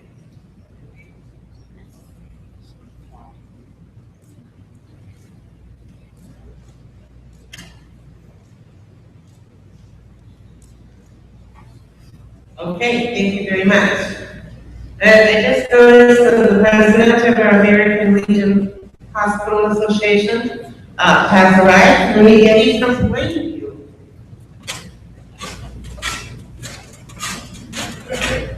Hello, Marie. Good to see you. Good to see you too. Commander Peggy, fellow auxiliary sister. All right, that sounds good. Is my husband in the room? He's not on the floor? Yeah, I got it now. You want to know what time I was going to be here, but I wouldn't tell.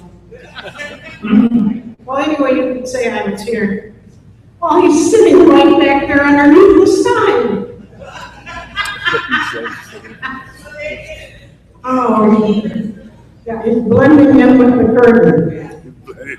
Board members with me today are Jan Walker and Peggy Moon, our commander. Our fiscal year runs August 1 to July 31. And up to today, we have received a total of $46,271 and some change. We found that the income will increase when our final payments are received from the Legion, the American Legion Auxiliary, and the SAL.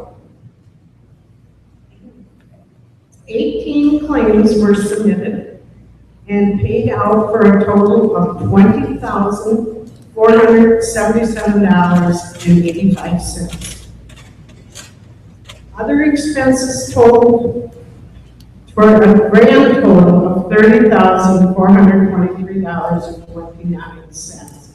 Keep in mind, our fiscal year has like 14 days left in it, so this could increase, but we're not looking forward to it, but we may. By districts, the first district had 1 claim, second district 2 claims, or 1 claim, third district 1 claim, fourth, fifth, and sixth, and seventh. You must be doing something right, or you got good health insurance. We had no claims from those districts. The 8th was 1, the 9th was 3, the 10th was 3, and that is total claims. As a board, we feel that the Family Hospital Association is not very well known, because we used to get a lot more claims and we're not getting them now, so we're wondering if the word is out there. So we would like you, as members, to go back and promote it in your district. If we could ask that of you, maybe we could help a few more families out. At fall conference, we will be having 2 positions up for election. One is a Legion and one is an auxiliary. We ask you to come aboard, step up to the plate and be a candidate. Come to the meeting. That has not been set you'll have to watch the Legionnaire for the time and place of where it will be. Thank you, Commander Peggy, for allowing the Hospital Association time on your busy convention schedule, and you have been an outstanding commander. We're very proud of you in the auxiliary. Thank you very much. Thank you.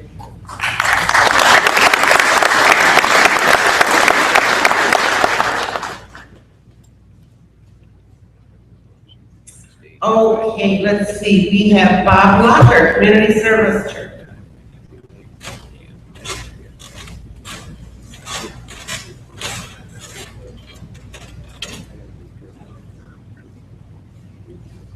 Thank you very much. Welcome, Legionnaires. Again, these awards, a lot of them are your opportunity. This is the leadership to show your members your gratitude and what they've done for this year. The American Legion is a volunteer organization. For every post that turned in the report, it's going to allow you to win a certificate to take back and plaques to take back, so your membership can show in your post what they've achieved. This program is you're able to win because a few years ago they decided to give $10 per hour in addition to what for volunteer hours, in addition to what the money you've raised or donated. This year, it's interesting to note that we did increase. Last year was 133 posts reported. This year, 153.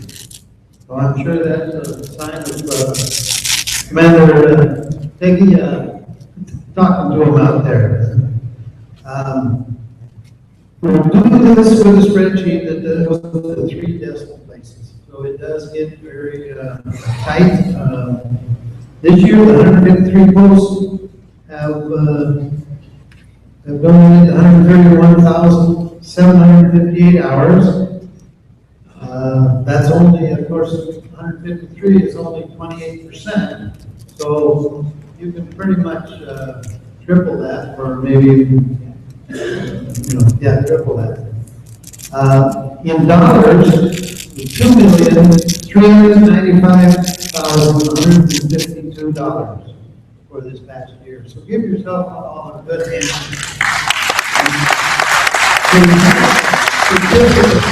For 4 categories in each district. Categories are by post size. Category 1 to 100 members. Category 2, 101 to 250 members. Category 3, 251 to 700. And category 4 is folks over 701. We're going to ask all as we read off these certificates, if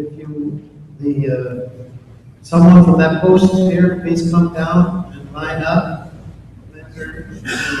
Adjutant for the Orson here will give you your certificate. If someone doesn't get up from that post, please, a district commander, vice commander, someone from each district, so you can get these to them. And we'll try to get through this real quick here.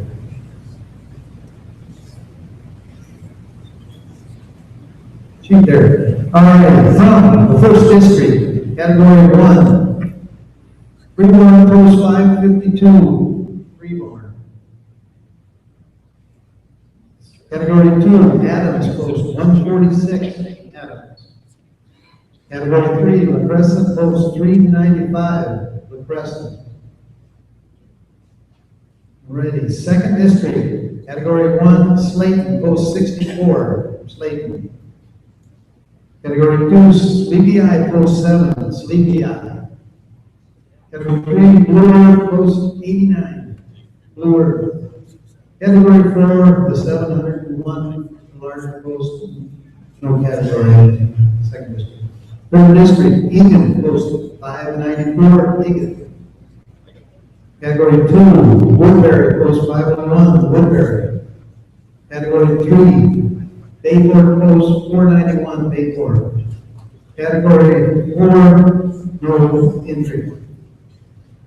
The fourth district, category 1, Gem Lake, post 1975, Gem Lake. Category 2, North End, post 474, St. Paul. Category 3, North St. Paul, post 39, North St. Paul. Category 4, North Entry.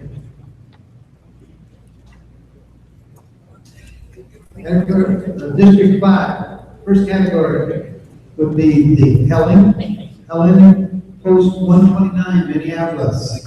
Category 2, Art and Leonard Paulting, post 555 in Minneapolis.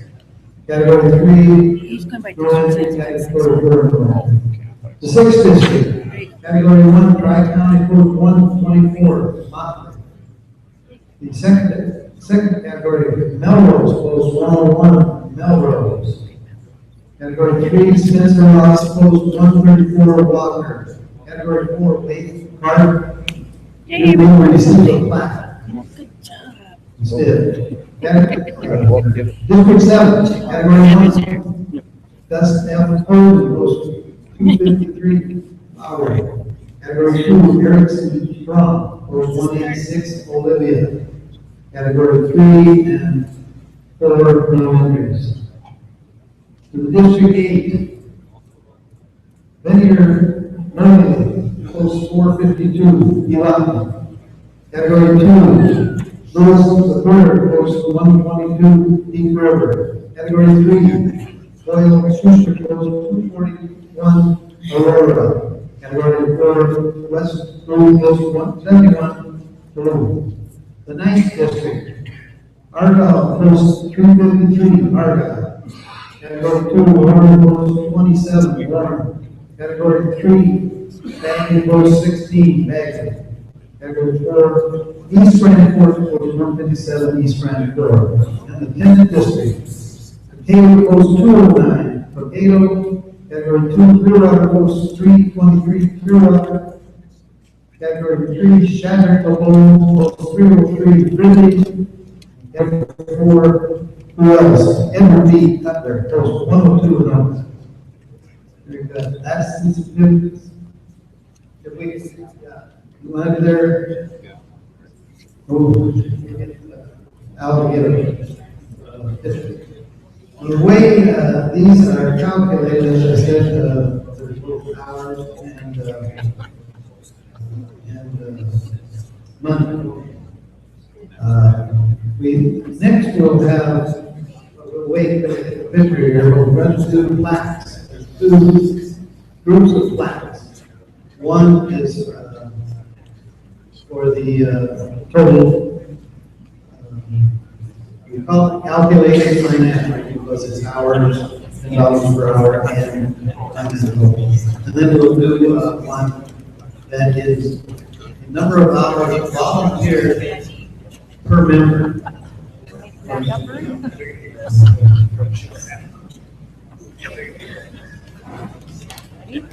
We'll just keep going here while I'll get some pictures there.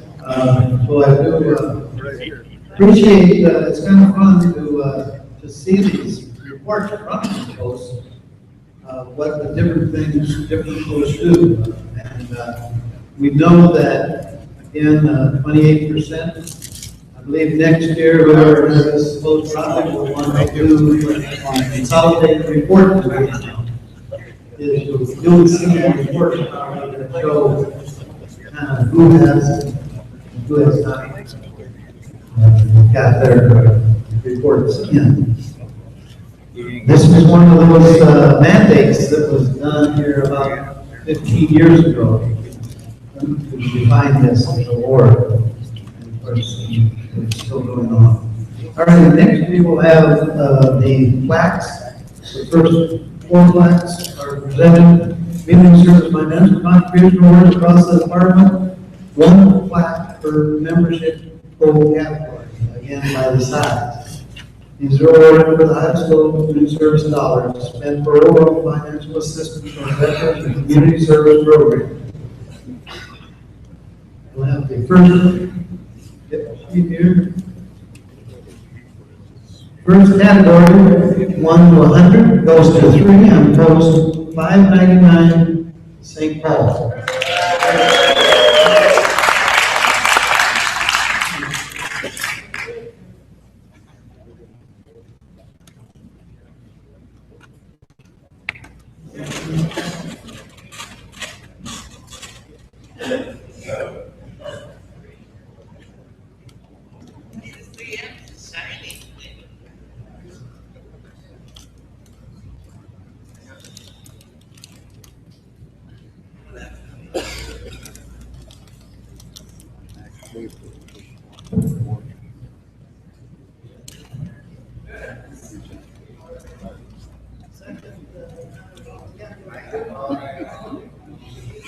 Oh, yep, category 2. Arcade Phelan, post 577, St. Paul.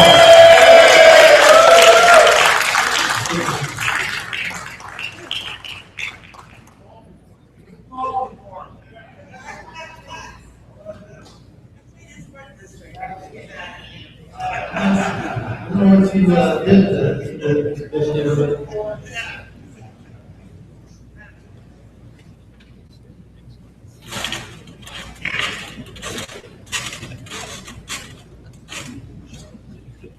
And we have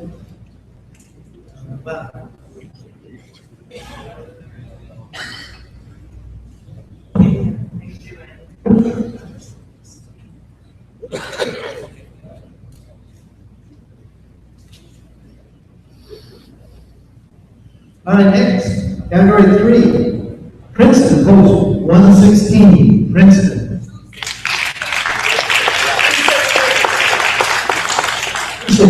Oh, we did that just for the Rala, yes.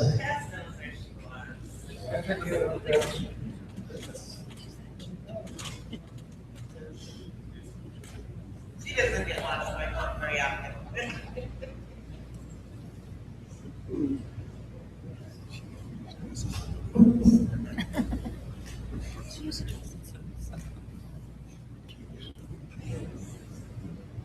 All right, next, for the category 4, 701 plus members, Wade Park, post 428, Wade Park.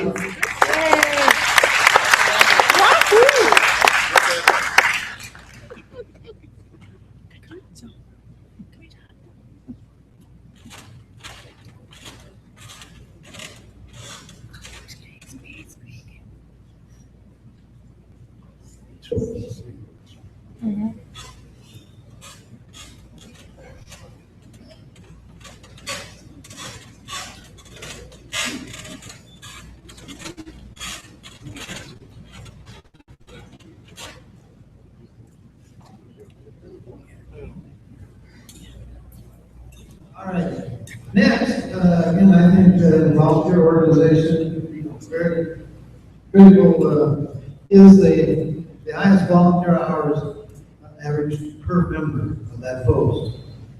Category 1, 1 to 100, 3 of them post 599 St. Paul.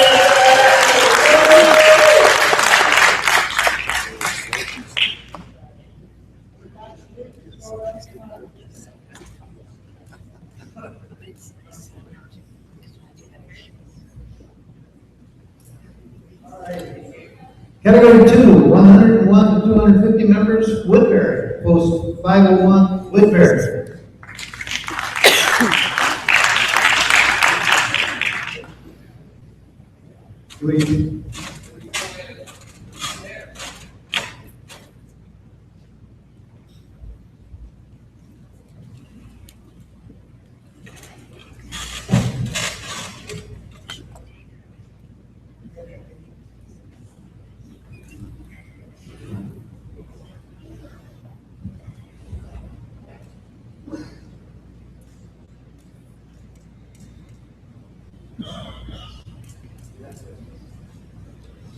Category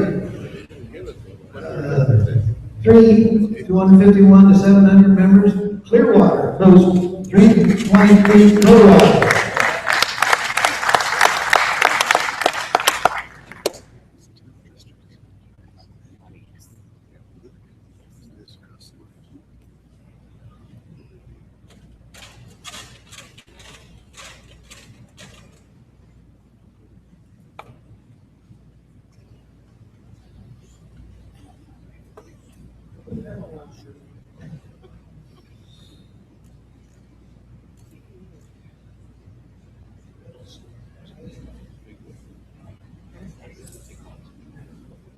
And category 4, 701 plus members, again, Wade Park, Post 428, Wade Park, sorry, I didn't say it.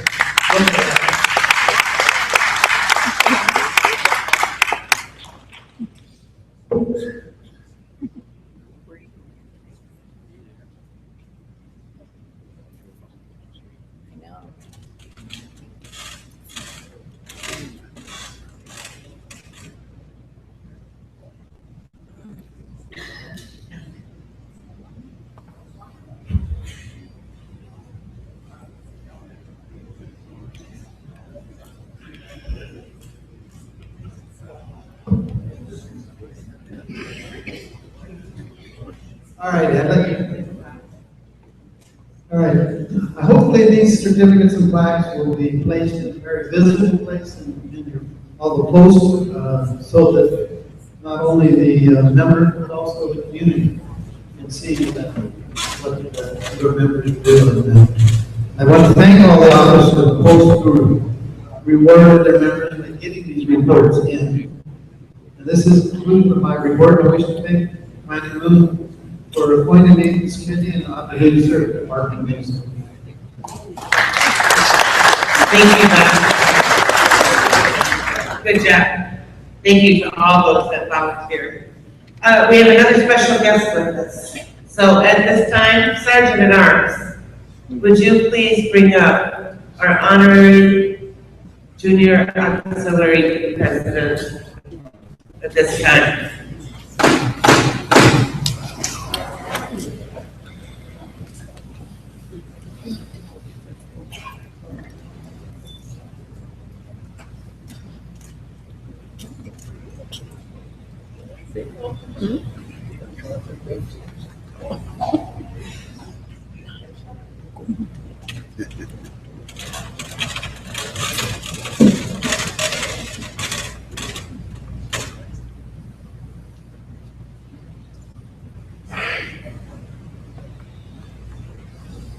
Good morning, President Jules. How are you?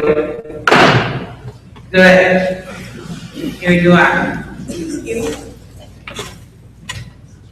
Commander Moon, members of the American Legion, and guests. As one of my final duties, I bring you greetings from the Department of Minnesota Juniors. And with me today, I have my little posse. This is Eva.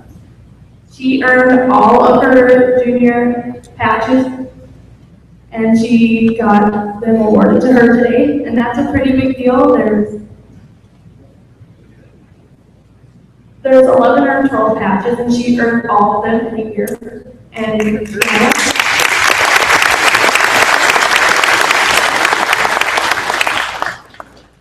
this is Hannah Coleman-Woods. She will be the 2015-2016 first vice president. And I want to say thank you.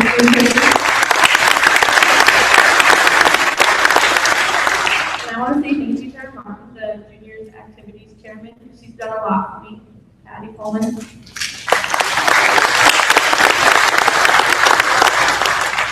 So that's my little entourage. I am eligible for membership through my grandfather Lou Epta, a Vietnam veteran. My parents are Mary and Joseph, who know they did not have babies. They had a beautiful little girl named Jules. I have two sisters who are junior members and one who is now a proud senior member. We live in Stephen, Minnesota, roughly 30 minutes from the Canadian border in the northwestern part of the state. I will be a junior at Stephen Ardell Central. My theme this year was Juniors are Gems Serving Veterans. Junior members all over the state made and distributed activity days to keep the kids busy while family members attended medical appointments. Over 500 bags were given to facilities. Junior members reported 2,603 volunteer hours and $2,853 donated. One of my most fun projects, and it was just a blast. All the juniors got their hands and feet dirty at Legionville. We planted flowers and shrubs around this new, beautiful learning center. And the best part was the juniors worked for free, so they were pretty happy about that. It has been a great, wonderful honor to serve as your Minnesota Honorary Junior President this past year. I have made many new friends. I've made a lot of memories and wonderful, wonderful people. Thank you for all you do for our precious veterans. Bless you, God bless our veterans, and God bless our precious free America. Commander Moon, it has been a great honor to serve with you this year, and thank you. My best wishes to you. Thank you very, very much.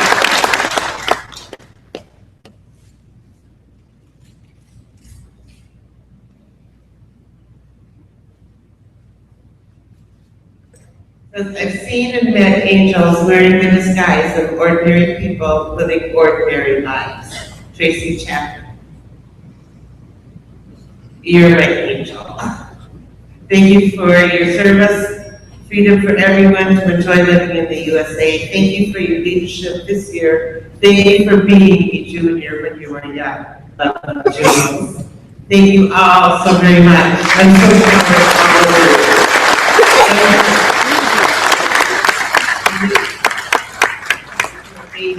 Okay, thank you very, very much. Okay.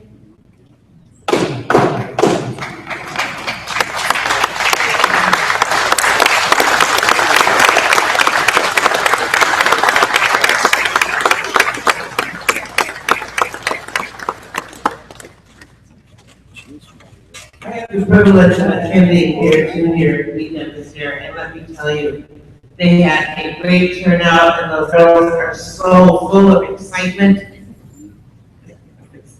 Okay. And it was so much fun, and I told them that's where I got my start, was with the Junior Auxiliary. So it's very important to me. This is where they learn everything they can about who we are and our values to America.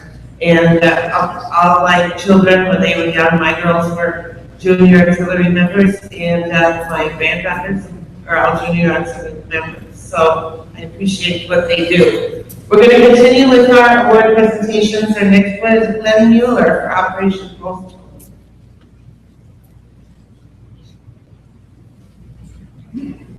Thank you, Commander Peggy.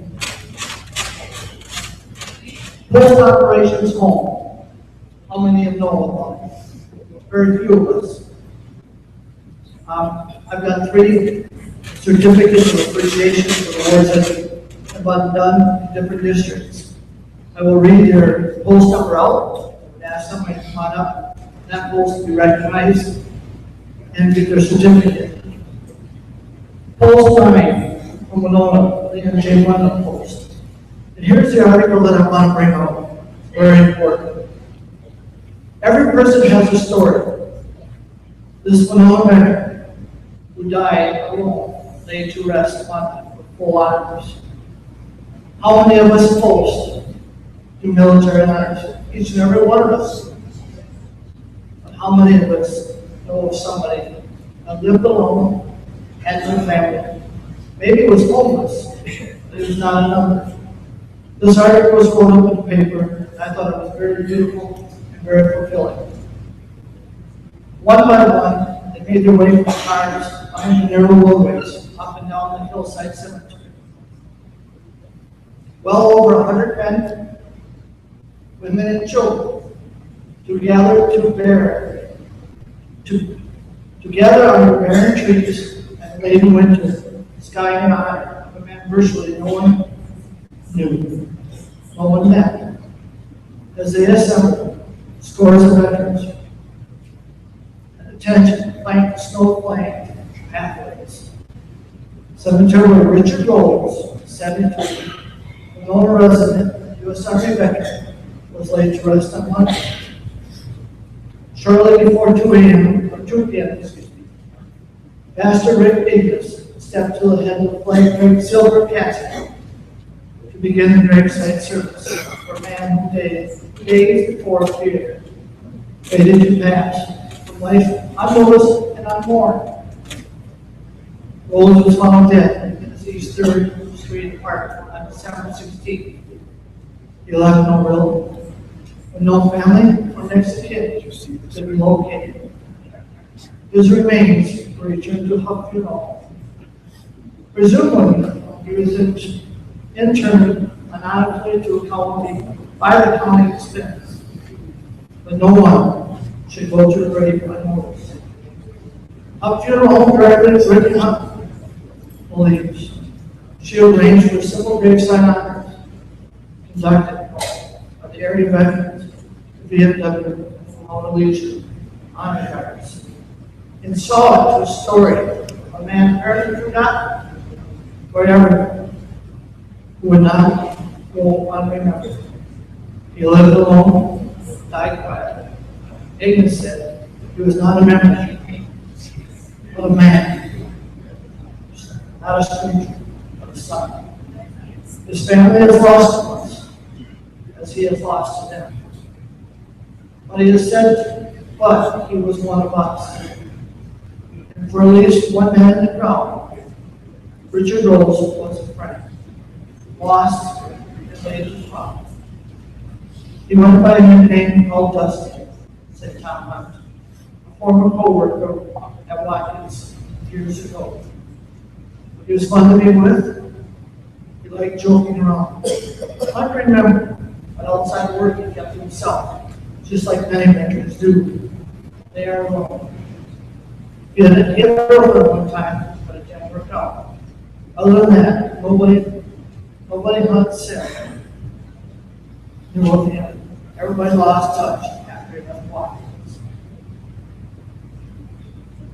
It was a total shock to learn of Dusty's death. He said he was such a great guy and awesome.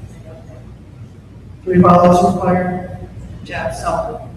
The flag folded presented to Horton since no family was present. Every person has a name. Every person has a story. Every person's story is known to God. God has never taken an eye off of each and every one of us. I thought that was great. The Lord told us to step up and do that. I was told afterwards that the Legion of VFW also made it for the gravesite and the memory of him. What difference can the post do by making a difference like that? I also have a certificate here for Arcade Field, Post 577. It's going to be very similar. Lost and not forgotten. 58-year-old Marine veteran Jerry Jerome Jackson died in a manner that no human should ever suffer. Suffering from mental illness and alone, with nothing more than a makeshift shelter between him and barely cold forward, the man calls to it. But the community of St. Paul refused to let such a sad end be the final act to define the veteran. Instead, a local funeral home offered to perform the service free of charge. Jackson Church provided music, and moving memorial. And the military buried Jackson with honors for his Stellar National Cemetery in Minneapolis, complete with a 21-gun salute. The United States Marine Corps Honor Guard. Jerry Jerome Jackson endured years, as many of us veterans who exist in the churches, that he will never be forgotten. I really think I'm feeling that the VFW Post has helped him out. He served as post operations home award also. This one hit me this week with the disasters at Legionville. Brainerd Post 255. Goes out to Legionville, and does flag etiquette for the Legion School Patrol. How many of us have been up there and seen that program that made the difference? Your post comes out there and teaches the flag etiquette, raising the flag, making the difference. These students really appreciate that. So I would ask someone from Brainerd 255, Arcade Building 577, Post 9 if possible, please come on up and receive your certificates of appreciation for your job. Thank you.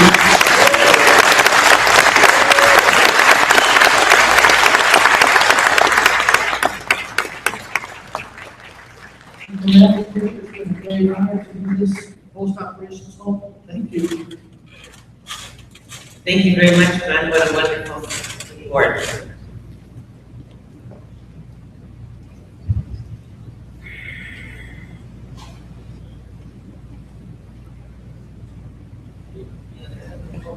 Yeah, they're back there in the corner. Your Brainerd? Go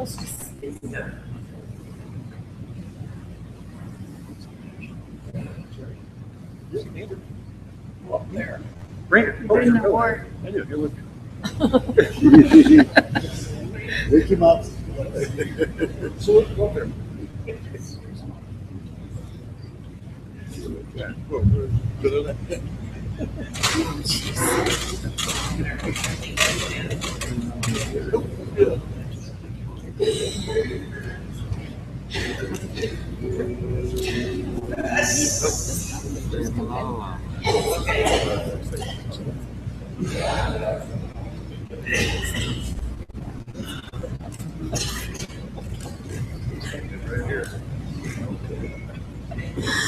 Thank you very much.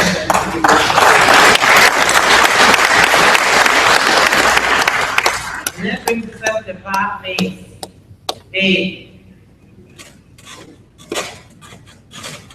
Elder Bob.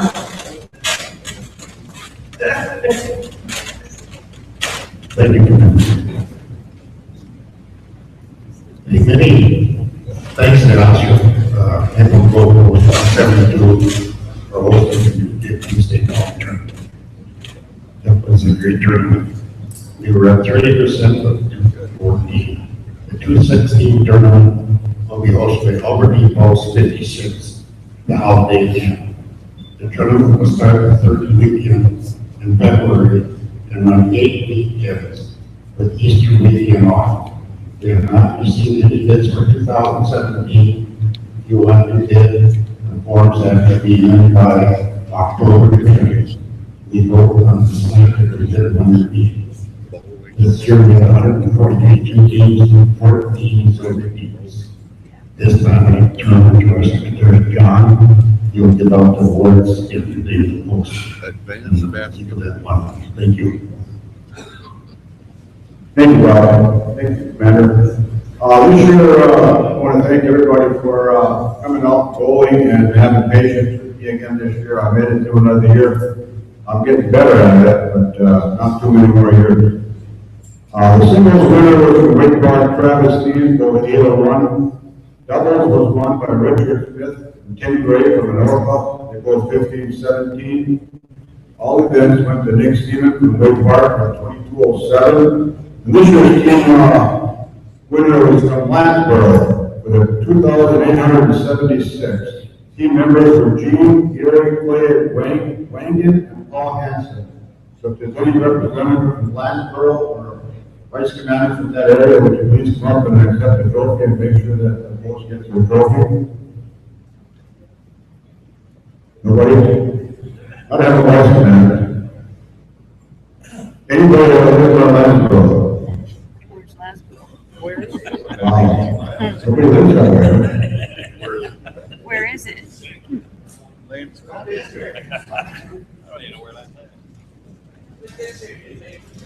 Who's coming?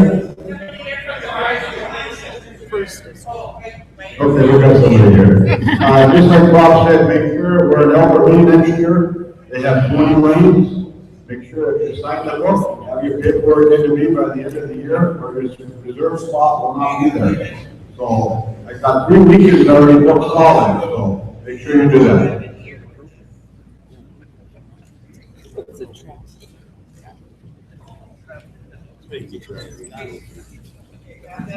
One more. Got rid of one more. Okay, that's it. Thank you very, very much. That concludes all the awards, so guess who's up next? David?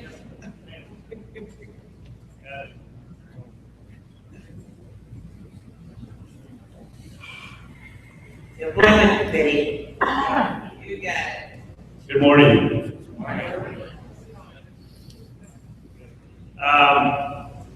One of the duties as employment chairman is to give out the Employee of the Year award for hiring veterans. And in order to receive this award, there's some criteria that the employer must meet. 10% of the employer's workforce must be vets. I've been in business for at least 5 years. You must be a private sector employee, which basically means not city, state, or federal. This year, the award goes to McNelia Steel Incorporated out of Dodge Center. Tom Irwin from Dodge Center Post 384 has submitted the award. And I was able to have a tour in the place, and what a huge place the steel company is.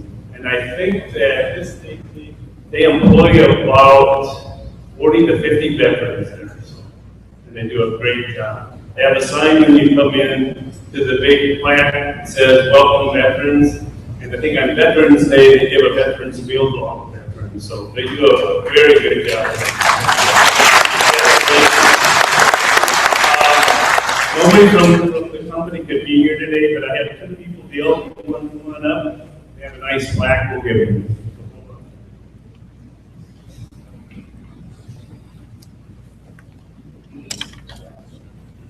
I'm going to read what it says on the plaque. It says, "Certificate of Appreciation, Veterans Employment and Education Commission of the American Legion hereby presents to McNelia Steel Incorporated, Dodge Center, Minnesota. This certificate is in recognition of outstanding achievement in the employment of veterans during the past year." So, thanks again, McNelia Steel. Okay. All right. Get in here.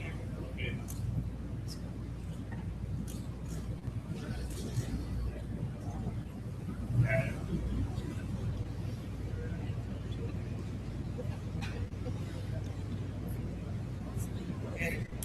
Thank you, Commander. Okay, thank you very much. Thank you very much. Okay, we are closing in on our morning here. So we have dessert is up here, but we do have Spencer. Hello, Spencer. Thank you, Commander. The post-service officer is a vital entity in the rehabilitation of the state of Minnesota. And for that, we have each post will send a report into the rehab committee with what they've done for the year.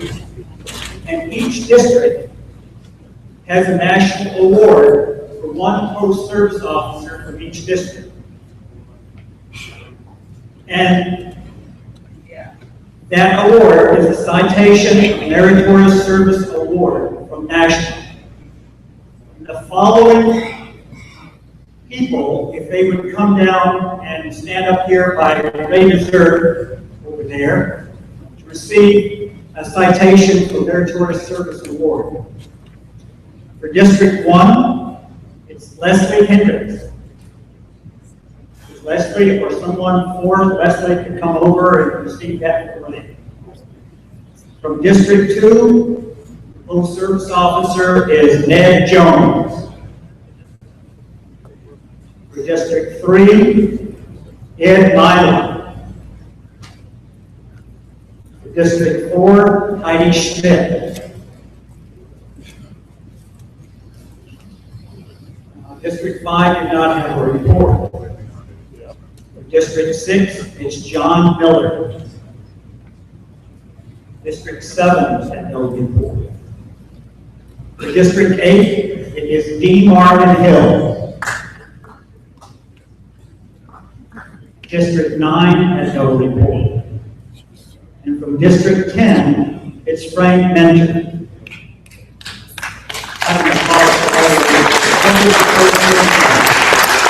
They do enormous work. They are close to their local community. And out of those 10 people from the 10 districts, one service officer is recognized for special, outstanding, meritorious work for the year to receive the honor of a Pat Cliff Award. And this year, for 2014-15, the Pat Cliff Award goes to District 10, Frank Mentor. All right. I'd like to thank you for come up here and say this.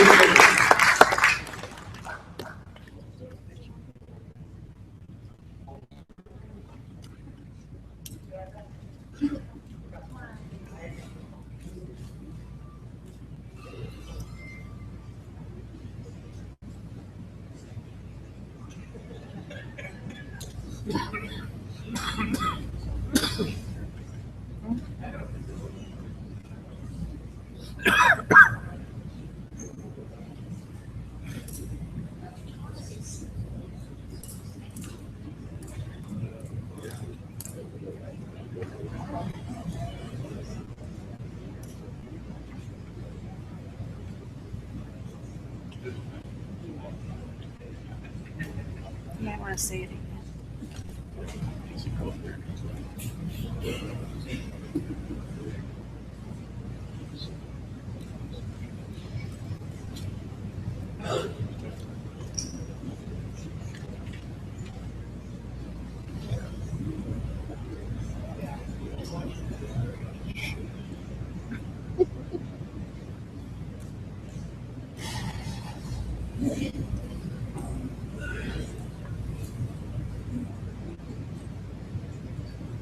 Please join me one more time in the outstanding work of the post-service office.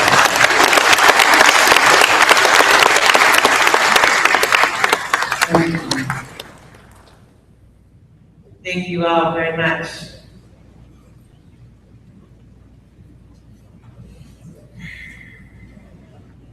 We have a little bit of time, so anybody that wants to give one of their committee reports, we can do about 20 minutes of that. So yeah, anybody with a committee report, if you'd like to go ahead and knock that out. Yeah, we'll take one. I also want to bring you up to date on our Legion Film donations. Now keep in mind, I was just told that other people are showing up and saying they want to give. And I'm going to let the riders do a little appeal here. Do you want to come up real fast, Steve? And ask who wanted to come up? Paul Hassing, is he here on the floor? Oh, there you are. Okay. I understand you want to give a plea for the Legacy Foundation as well. Correct? Okay. But I understand that other people want to keep giving to the Legion Film. I thought I'd bring you up to date and let you know where we're at so far. From what they collected on the floor in the bucket. We've got that total, we've got all the checks that were given, just between the checks and what was in the bucket was $21,479.72. You add to that the $15,000 from the department and the $10,000 from the foundation. And we don't have the $2,000 from the, or $4,000 from the auxiliary, I believe, in here yet. So we're still missing some numbers. But with just with it to $15,000 of the gym, that was $46,479.72.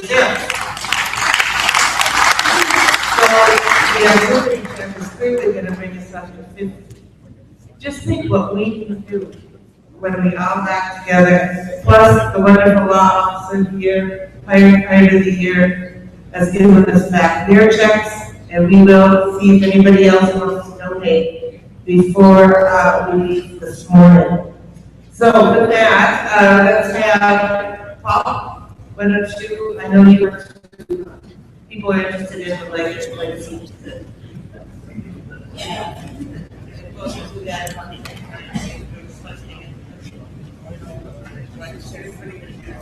Okay, thank you. As I said before, the legacy round is coming up. We are collecting donations. We're going to be coming to your post. If you have any here, I'm more than welcome, or glad to take them. And we have one from St. Louis Park.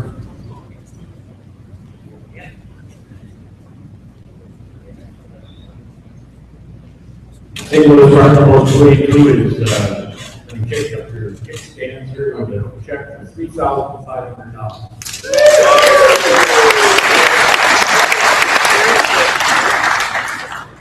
Thank you very much. It's a great start. I understand the first district had a run last weekend, and they raised over $11,000.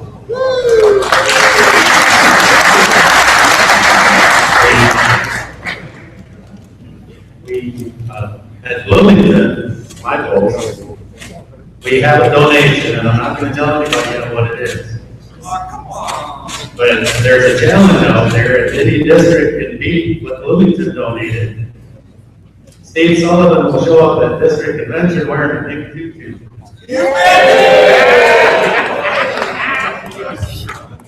Or maybe we should donate to not. Thank you. It always scares me when the writers have to set the closing standard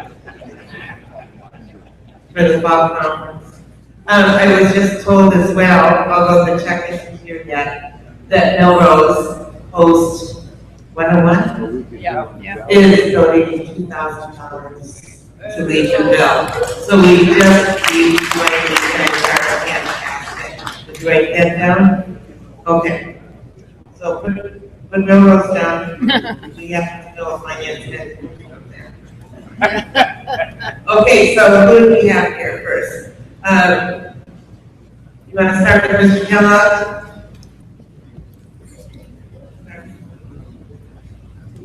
Thank you, Commander. Before we have National Security Coordinations. National Security Committee meeting is called to order at 1 p.m. in Spot C and D in Jackson, Casino in Martin, Minnesota on July 16, 2015. 9 districts were present, only missing was the 8th. I was elected chairman, Gary Olson was elected secretary.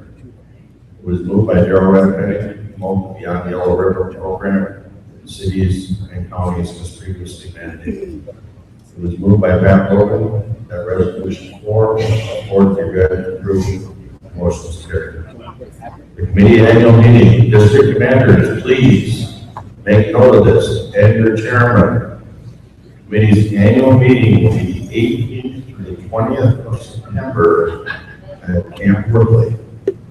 In addition to that, on Sunday, September 20th, there'll be an open house for the Minnesota American Legion. We'll have a big green booth. You're more welcome to stay and assist in that booth. Kurt Nordberg gave a report of his National Security Committee meeting on Wednesday, July 15th. Our ROTC and Civil Air Patrol Scholarship dollars are needed. Motion by John Robinson, second. Move the list of award ceremony prime time on Friday of fall conference if possible. Convention mandates for review, mandate for 2011, for 2011 is recommended to be added as per approval by the Judge Advocate. Being no further business, meeting adjourned at 2 p.m. Respectfully submitted, Chairman Kellogg, Gary Olson, Secretary. I move for adoption. I have a motion on the floor. Is there a second?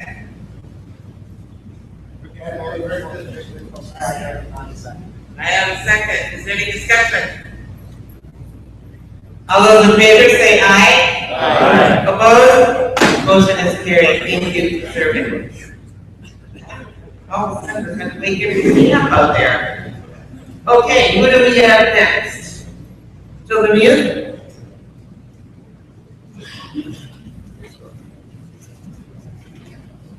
Children and Youth Committee met at 1 p.m. on July 16, 2015 in Solane, Jack Conference Casino and Park. So 9 districts are present, 8 did not debate. Committee members. Terry Burris, elected chairman, Terry Martin, elected secretary. No resolutions were assigned to this committee. Committee mandates were reviewed, no mandates recommended for removal at this time. Meeting adjourned at 1:06 p.m. Third secretary, chairman, secretary. I so move approve this motion. I have a motion on the floor, do I have a second? Bill Johnson, Paul Schwartz, 72. I have a second. Is there any discussion? All those in favor say aye. Aye. Opposed? Motion is carried. Joe? Let's get Joe over here. Energy and conservation, we were supposed to meet in the butterfly room, but it was being used, so after some time, they moved us into the running horse room. And the meeting did start on time at 1 o'clock. All districts were present, there was no resolutions, and tree sales was brought up for 2015, it was down almost half what it was the year before, but he showed a profit of $742.30, and Rochester Post donated money to the Rochester schools for solar panels. We discussed some things on energy, and we adjourned our meeting at 1:55. Commander moved to adopt committee report. I have a motion on the floor, do I have a second? I have a second. Is there any discussion? Hearing none, all those in favor say aye. Aye. Opposed? Motion is carried. Okay, Mr. Hart? This is for the legislative committee. The meeting of the legislative committee was called to order at 1 p.m. in the Tatanka 1 room at the Epcot Falls on July 16, 2015. Robert Hart was named chairman. Joe Bayer was named secretary. There were no resolutions to come before the committee. We recognized the good work of the standing committee. There were no mandates eliminated. All districts were in attendance with the exception of the 8th district, which did not appoint a committee. The meeting was adjourned at 1:05 p.m. I move for the adoption of this report. I have a motion on the floor, do I have a second? Okay, I have a second. Any discussion? All those in favor say aye. Aye. Opposed? Motion is carried. Thank you. Okay.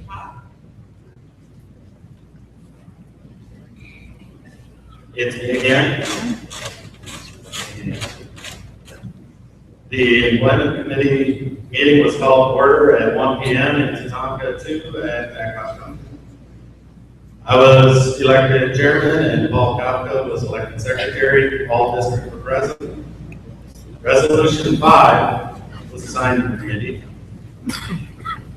Resolved that Ely Post 248 supports the environmentally friendly and safe development of copper nickel mining projects and the expansion of ferrous mining operations that will provide jobs for Minnesota military veterans and their families. And be it further resolved that this resolution is to be forwarded to the Minnesota Department Convention for concurring action in 2015. And be it finally resolved that this resolution of support for the development of copper nickel mining projects and the expansion of ferrous mining operations in northeastern Minnesota is to be presented to our elected officials, both state and federal. We had discussion and the resolution was passed. I move for the adoption of this resolution. I have a motion on the floor. Do I hear a second? I have a couple seconds. Any discussion? All those in favor say aye. Aye. Opposed? Motion is carried. Discussion was also regarding local veterans employment programs as well as disabled veterans outreach programs, and the committee felt that the funding should continue. Convention mandates were reviewed. No mandates are recommended for removal at this time. The meeting was adjourned at 1:32 p.m. I move for the adoption of this report. I have a motion on the floor. Do I have a second? Second. Here you have Fort Seventh District. I have a second. Any discussion? Hearing none, all those in favor say aye. Aye. Opposed? Motion is carried. Thank you all very much. Glenn, who do you have? Sports or recreation? Okay. There you go. Recreation and Sports Committee, called to order at 1 p.m. The Cross Arrow City. John Putnam. Denton Berger is elected chairman, Russell was elected secretary. All districts were present.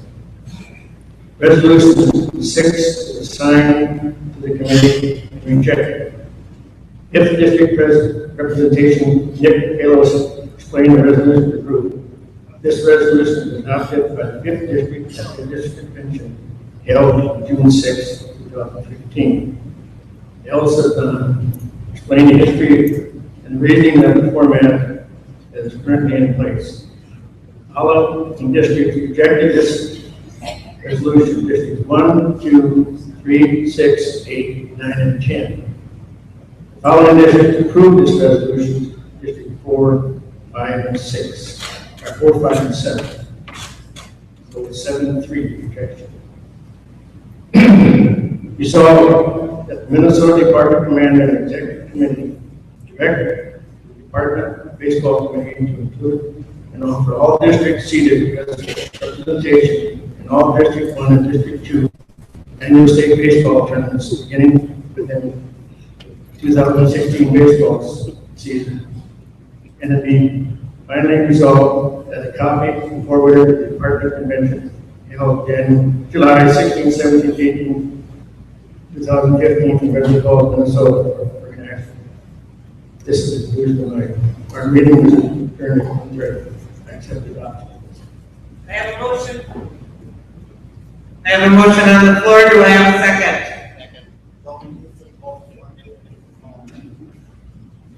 Is there any discussion? All those in favor say aye. Aye. Opposed? Motion is carried. Thank you. The next we have public relations.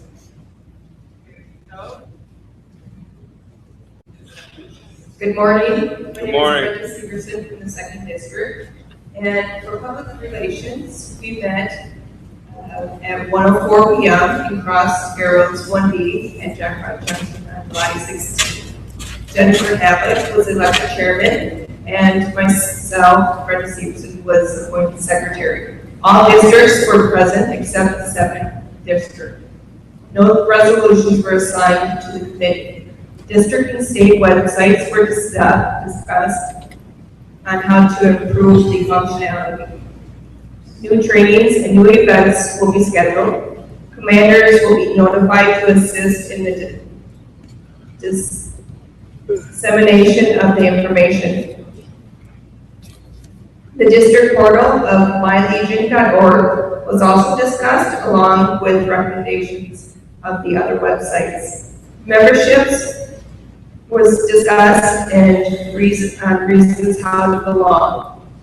The PR kit was discussed and benefits of veteran PR. It was suggested to distribute toolkits for fall conferences and rallies, as you saw they did today. The meeting was adjourned at 1:42 p.m. I move to adopt this report.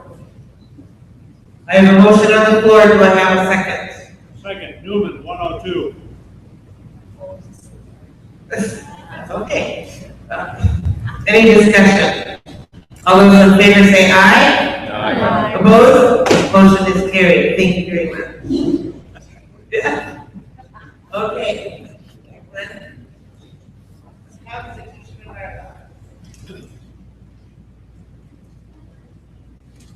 Constitution Bylaws Committee met at 1 p.m. on July 16th at Jack Rock Junction.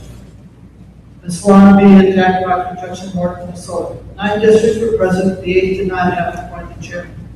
Glenn Miller was elected chairman, Don Williams was elected secretary. Resolution 9 was assigned to this committee.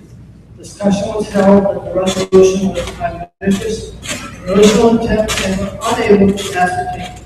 The resolution was rejected. Convention mandates were reviewed, no mandates were recommended for approval at this time. The meeting was adjourned at 1:25 p.m. Respectfully submitted by Dan Williams, secretary, and Chairman Glenn Miller. I make a motion for the adoption of this. I have a motion on the floor. Do I have a second? I have a second. Is there any discussion? Hearing none, all those in favor say aye. Opposed? Motion is carried. Okay, before we stop for the morning, are there any other donations out there? You've got, okay, you have one announcement. Looks like we have a committee member. We have all the district commanders on the floor. All the district, they're all going to pass district commanders. One representative from each district, please see the founding fathers table out, again, one per district. Nobody's switching up hats and saying, no, we're going to send different hats. We're going to end up with 6 cases of beer for our day. No, one representative per district, see the founding fathers person. Each district will receive a case of beer for your hospitality. Hospitality rooms have been established by the following districts for the following locations. District 1, room 154. District 2, room 129. District 3 will be in the Redwood Falls American Legion Club. District 4 will be in room 542. District 5 will be in 629. District 6 is opted to have no hospitality, but I guess you're going to have a lot of beer in the room. I know somebody that knows you. District 7, room 300, District 8, room 256, District 9, room 250, and District 10, room 200. Again, one representative from each district. Please don't mess with the guy out there. He's only got 10 cases, so we want to make sure everybody gets their 1 case of beer. Thank you very much. Okay, with that, I believe we will recess until 1:30. So, Sergeant at Arms.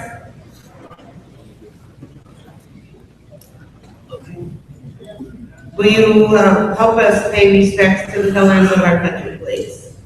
Colors of our country in place, and salute. 2. We stand in recess until 1:30. See you back there.